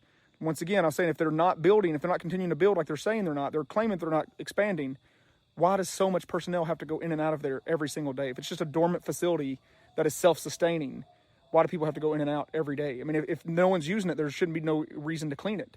If no one's eating the food, there should no reason to restock it. What's the reason? Now, one of the wildest theories out there about this place is this is kind of like a journey to the center of the earth type deal. And that's wherever they go in, and that's like where the base is, that goes straight down and talks to civilizations that live underneath us, or explores a unknown world that's underneath us. If you guys have watched like any of the King Kong and Godzilla movies, or seen Journey to the Center of the Earth, or have seen the conspiracies and theories of that aliens actually come from underground or in the ocean, that's where the wilder conspiracies come in. It is also a neat rabbit hole, because once again, they go in there all the time. What is it needing them to do so every day? There's even a complete gym. There's an elite photo. There's a complete workout. I won't say Planet Fitness, obviously, but it is like a humongous gym. So they are planning, obviously, for a ton of people to be in there at some point in the future. If you like these wild conspiracy theories, follow our podcast. It's Matt from Nomads on Spotify and Apple Podcast, and it's Nomads Animal Reserve on YouTube. We'd love to have you over there. A link for it will be in the comments if you're on Facebook. My neighbor hasn't been to a gas station in 4 months. I thought he was lying until he lent me his truck. Do you remember the tragedy that was the Astroworld Festival of 2021? I do, and we should be talking about it. Welcome back to Kylie and Travis, part 35. When we last left off, we were talking about the day of Astroworld, when things were already getting crazy. But now, let's talk about when Astroworld actually started. First, I'm going to explain the layout, as it is very important to this story. This is where Travis Scott would be performing for that day. It is important to note that this stage was not used at all the entire day. It was being saved for Travis's performance that was supposed to start around 8 o'clock at night. Travis ended up being late, and it didn't start until right at 9. Anyway, it is terrible that nobody used it, because if another artist had used it before Travis, they would have noticed a couple loose ends of where extra security measures could have been taken. Here's what I mean by that. So let me set this down. So the way this is set up, people are coming in from this side to the festival, right? So most people are coming into this section right here. And they had to come in through here and either go around to go here, or go around to go here, or go in here. But I say that because the flow of traffic is coming from that side. And that's a big fucking problem, because if so many people are coming in right here, what do we think is going to happen? There's going to be too many people. It's going to cause a crowd surge. And that's exactly what happened. And the organizers of the event weren't aware that could even happen because of the layout, because nobody used this stage that day. Nobody.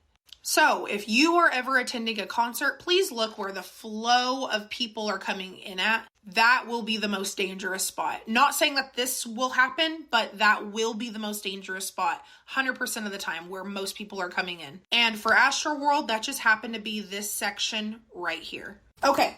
With that being said, the festival starts. Nothing too crazy is going on. I mean, it's crazy, don't get me wrong. But the real chaos starts when Travis Scott is about to perform.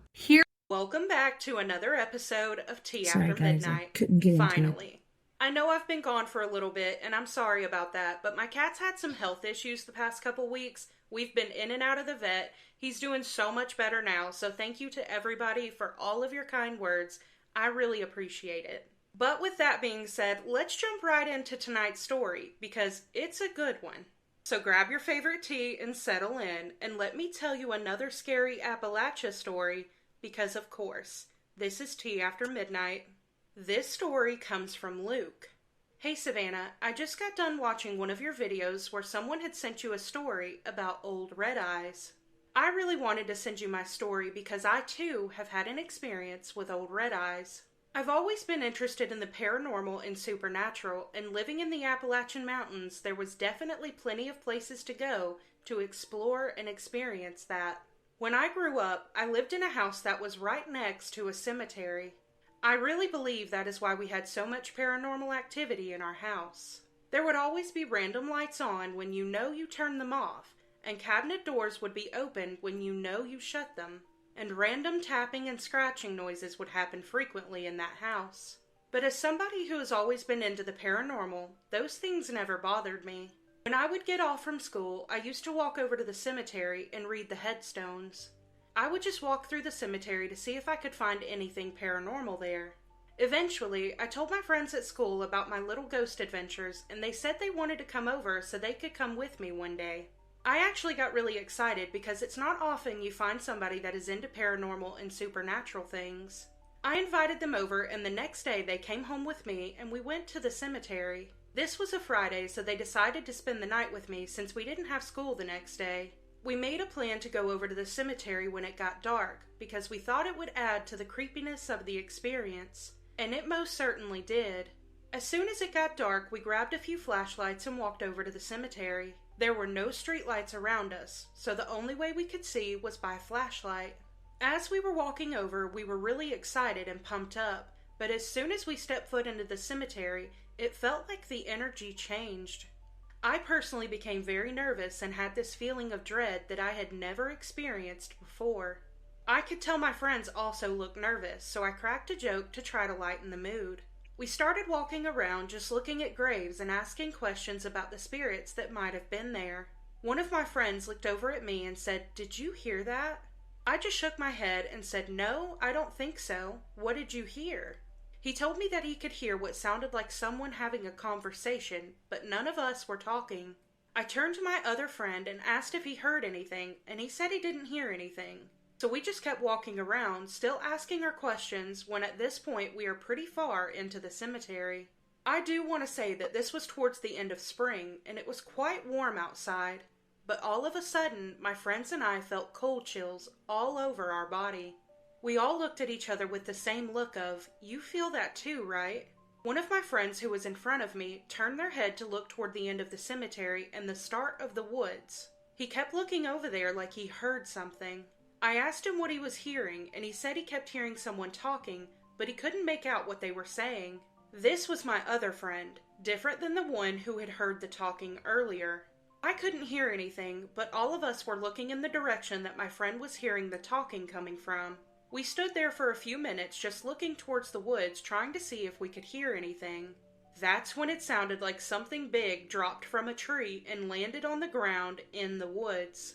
As we were looking in that direction, all three of us could see a figure knelt down on the ground with its head down, and it slowly raised its head and looked in our direction. When it raised its head, we could see two red glowing eyes staring back at us. All three of us were locked in fear. Then the figure stood up and started to walk towards us. We ran as fast as we could back to my house and got inside and locked the door behind us. As soon as we were inside, we went to my bedroom to look out my window because it faced directly towards the cemetery. We couldn't see anything over there, but to be fair, it was pitch black outside. We spent the rest of that night talking about what we had just saw, but none of us had an answer. The next day, my friends left and they never came back, and I really don't blame them. We talked at school for weeks on end about that experience, still baffled that that had happened. A few months later, I was in my room when my mom came in, looking like she had just seen a ghost. I asked her what was wrong, and she sat down on my bed, staring at me. She said, "I'm not really sure how to ask you this because I know it's going to sound crazy, but I need to know. Have you ever seen red glowing eyes?" I stared at her with my eyes wide and said, "Yes. Have you seen them too?" She nodded and said that she had went outside a few minutes ago to grab something from her car when she heard something over in the cemetery. She said it sounded like talking, but she couldn't make out what they were saying. When she looked over in the direction of where the talking was coming from, she said she saw two red glowing eyes staring back at her. So she ran back inside to come talk to me. I ended up telling her about the experience that my friends and I had had a few months prior. She looked horrified and asked me why I didn't tell her. I told her I wasn't exactly sure what I saw and that I didn't want people to think I was crazy or that I was making it up. When my dad got home that night from work, my mom and I sat down and told him about both of our experiences with the red eyes. My dad looked at us and I swear he had tears in his eyes when he said, "You both have seen them too?"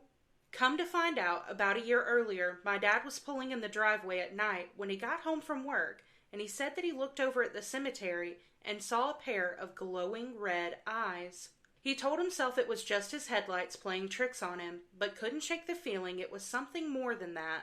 A few years later, we sold the house, but while we were still there, we never had any other experiences with seeing red eyes. To this day, I still don't know what we saw, and honestly, I don't know if I want to know. Luke, that story is absolutely horrifying. Because not only you, but your mom, your dad, and 2 of your other friends saw the exact same pair of red eyes. The story that Luke is referring to is actually from Chris from a few months ago, where Chris saw the exact same pair of red eyes. And I definitely don't think that's a coincidence. I'm not entirely sure what exactly you saw, but a lot of the comments on that other video suggested maybe it was Mothman. But either way, if I would have saw that pair of red eyes, I'd have left so fast. That is so terrifying.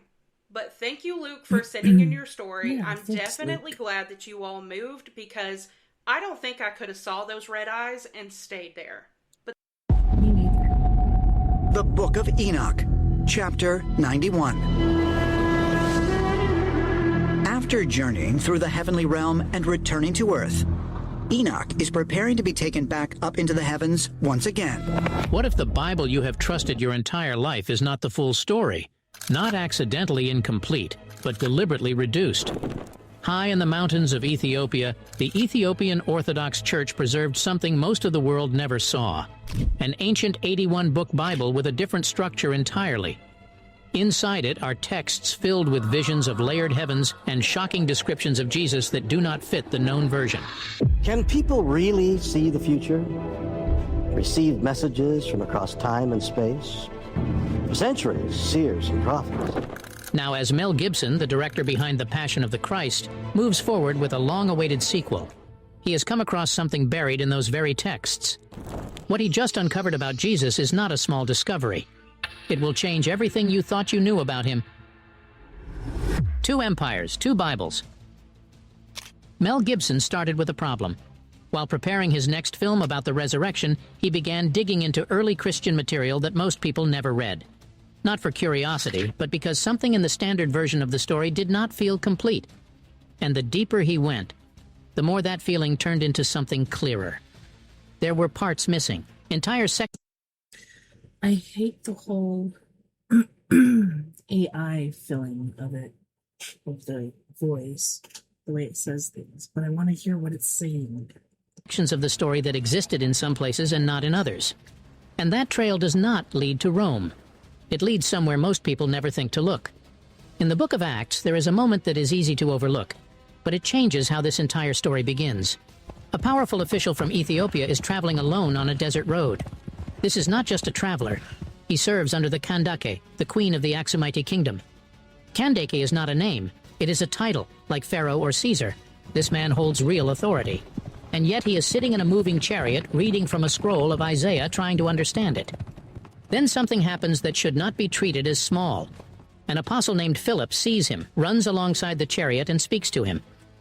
The conversation ends with him accepting the message of Christ. This is not a later story added over time. It is written directly into the New Testament in the book of Acts, which means something very clear. One of the earliest recorded people to receive the Christian message was a high-ranking official from Ethiopia. From the very beginning, before any councils, before any decisions about what books would stay or go, Ethiopia was already inside the story. And that is where the numbers start to matter. Because today the Protestant Bible has 66 books, the Catholic Bible has 73, Eastern Orthodox churches include even more, and the Ethiopian Orthodox Tewahedo Church recognizes 81 books as scripture, 15 additional books. So now the question becomes unavoidable. If Ethiopia was there from the beginning and still holds a larger version of the story, why is the version most people were given the shorter one? Let's move forward a few centuries. In the 4th century, King Ezana of Axum officially converted his empire to Christianity. Around the same time, Emperor Constantine did the same in Rome. 2 powerful empires, same century, same faith. But they do not end up with the same Bible. One tradition settled on a shorter collection. The other kept more. That split has never been fully explained, and when you start comparing what each side kept, the difference becomes uncomfortable. Ethiopia preserved books that most people have never even heard of. First Enoch, Jubilees, the Ascension of Isaiah, the Shepherd of Hermas, Ethiopian Maccabees. And these texts change how the entire system works. Take the Book of Jubilees. So when I was in high school, I wrote a paper arguing that if politicians had to live on minimum wage for just 1 year, policy in America would change overnight. Or make it where all their shit is paid for. Like she said, they get a minimum wage. Kind of like being in the military, you know? Where you have the cafeteria and the housing on property and just your general pay. Let's make them honest. Like, these people are doing this job even from nursing homes and stuff. Like, if you're not there, you shouldn't be getting paid. And they shouldn't be being paid what they're being paid, because look at the mess we're in. Context, when I was in high school, when I wrote this paper, I was literally working 2 jobs while going to school. I remember being exhausted all the time, trying to balance work, school, home, transportation, responsibilities. And there were actively grown adults in government arguing about whether or not kids like me deserved free lunch. And that stuck with me for years because I feel like it perfectly summarizes how disconnected some of these people are from real life. You have politicians that are making 6 figures arguing over whether or not struggling teenagers deserve to eat lunch at school. Not luxury, not vacations, not handouts, food. Because a lot of American legislation feels incredibly tone deaf. And I think part of the reason is because many of the people making these decisions have never experienced real financial struggle a day in their lives. A lot of them come from generational wealth, elite schools, family connections, old money, corporate backgrounds. Like, some of these people have literally never had to worry about their rent, never even rented, never had their electricity almost shut off, never skipped meals, never had to choose between groceries and gas, never experienced the exhaustion of living paycheck to paycheck. Yet they are the same people deciding minimum wage, healthcare access, housing policy, food assistance, student debt, maternity leave, and what poor people supposedly need to do better. And then people wonder why these policies feel so disconnected, because how can you properly solve a problem that you have never personally experienced? It's like me saying, oh, I've never struggled with addiction a day in my life, but I want to be in charge of the national addiction recovery programs. You can study something, you can read statistics, you can observe suffering from the outside, but lived experience matters. And I'm not saying that only poor people can be politicians, but I do think that there's something deeply broken about millionaires and career politicians lecturing the working class about budgeting and survival when they've never had to survive. I don't think it's only disconnect anymore either. They're also like extremely apathetic. Like, these politicians sit in positions where they could materially improve the lives of millions of Americans. They could help raise wages, expand healthcare access, regulate housing costs, strengthen worker protections, make childcare affordable, reduce poverty on a massive scale. But instead, they spend their careers protecting corporate interests, lobbying groups, PACs, and wealthy donors, because that's where the money is. And there's something deeply ironic about holding one of the most powerful positions in the country and using that power to primarily enrich yourself. Mm-hmm. They know that these people are struggling. They know that Americans can't afford rent. They know that there's people drowning in medical debt. They know that there is families working multiple jobs to survive. But as long as the stock portfolios go up and campaign donations keep coming in and the corporations stay happy, they do not care you are suffering. People talk about corruption like it's hidden in a dark room somewhere. It's just watching them consistently pass legislation that benefits massive corporations over everyday Americans. And the craziest part is that the corporations are not the majority. The average American's not a billionaire. The average American's not a CEO. We are statistically closer to homelessness than to becoming millionaires. Most of us are like one medical emergency, one layoff, one car accident, one missed paycheck away from a financial disaster. Yet the political system is constantly structured around protecting the wealth of people at the very top, while all of us absorb the consequences. Because if politicians had to actually live off minimum wage for a year, I think minimum wage would increase very quickly.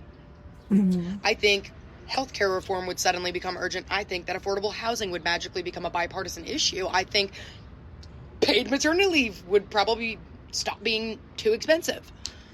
Because suddenly these wouldn't just be statistics on paper, they would be personal. Because that's what it is. They do not care about you. You are very different from them. They don't look at us as them. We're like a whole other species. Vice President J.D. Vance just went on the Joe Rogan podcast and made some very choice admissions about Epstein and Israel. And it was just over a year ago that I went on Rogan, and the world had a complete meltdown because it was the first time that someone had spoken candidly on such a big platform about Epstein and his ties to Israeli intelligence. But the vice president just came out a little over a year later and basically confirmed a whole bunch of what I said. Jeffrey Epstein was just an employee of these organized crime rings that work on behalf of like the CIA and Israeli Mossad and British intelligence. Well, most people think. Earlier this year, a video went viral of two teen girls in the Yeah, that was terrible. Okay, so this lady just said, what if all the data centers that are currently being built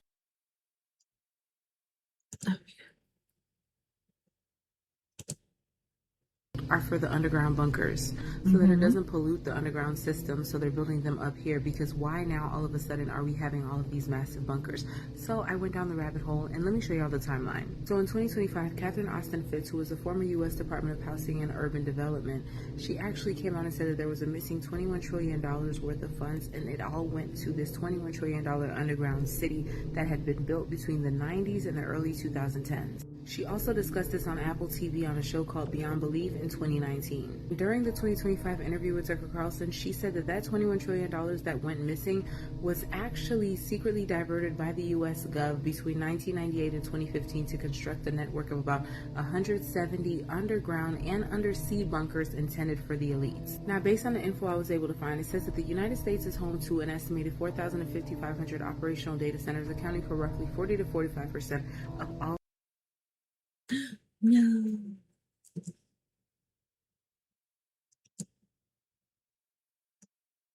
Facilities worldwide. Now, they want people to think that these data centers are currently being built because AI has taken off. But do y'all know that ChatGPT was only publicly released on OpenAI on November 30th of 2022? And even though we're just now seeing the uprise of all of these data centers and seeing the way that they're draining water, this is nothing new. In fact, the first massive commercial hyperscale data center, per Google, says it was built by Google in 2006 in the Dalles, Oregon, spanning over 1.3 million square feet. It revolutionized the industry by introducing a massive warehouse-style architecture specifically optimized for cloud computing and internet services. So, if these data centers have been around since 2006 and they started building those bunkers in, 1998? And now all of a sudden we're seeing an uprise in data centers to the extent that cities are losing electricity, cities are losing water. Would it not potentially make sense that there's a strong possibility that these data centers are not just for the people above ground, but potentially for the cities underground? I don't know. When she saw it, it just made me go down the rabbit hole. I decided to do my research, and this is what I came up with. So let me know what you guys think in the comments. Per usual, this is all alleged. Can't confirm or deny any information, but I definitely implore you to do your research. Whatever else I find out, I'll be back. Like, follow, stay for some more tea. So have you ever heard the story of Noah's Ark? Do you know what it was made out of? The Bible says that it was made out of gopher wood. What if I told you that that specific tree grows nowhere else in the world except Georgia and Florida? Wait. Why isn't it in Israel or in Africa or any other places where Bible stories took place? Because if Georgia and Florida are the only place where this specific tree grows, that changes everything that we know about the Bible. But that's not the only thing. And what if I told you that the river that is described in Genesis chapter 2 that came out of the Garden of Eden, there's a theory that suggests that that river is the Mississippi River.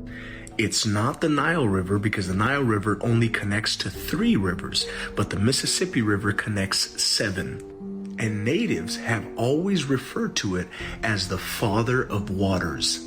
I am straight up tripping right now because I'm putting two and two together and I'm searching and I'm finding more and more. And that theory that's going around right now is that this nation, the United States, is suggested to be the Bible's promised land. No, I'm not making any claims. No, I'm not saying that's the truth. But it does beg the question, can it be? Well, what it can be is, unfortunately, the end of our time together this evening.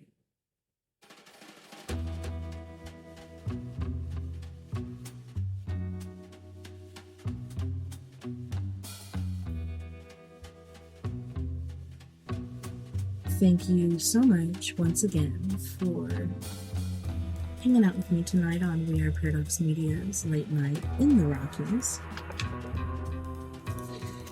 Hopefully you were entertained. Yeah, those videos weren't what I was expecting. I think I need to check out my algorithm and get some more stuff that is more our speed, but thank you to all my friends out there, wherever you may be listening, Beyond The Omniverse tonight. I had a wonderful time, and I can't wait to do it again tomorrow night when we have story time with me, TessaTNT. We will once again be reading from Out There Screaming, an anthology of New Black Border, edited by Mr. Jordan Peele. Very talented fellow there. Don't forget, we are all in this together. Together, we can make the world better, and together, my friends, we are Paradox Media, because without you, there is no us. Please, if you have the means, ability, or initiative, if you believe in what I'm doing here, or just enjoy hanging out with me, and want to help me out on the airwaves, sling or fling some green money. It would really help me keep the mothership afloat. Places you can donate: PO Box 663, Bayfield, Colorado 81122. Cash App, TessaTNT, PayPal, TessaTNT, and Venmo, Tessa-Thomas-Peterson. Also, if you want to write me any of your ghost stories or paranormal experiences, you can do that too. Night night, love and night.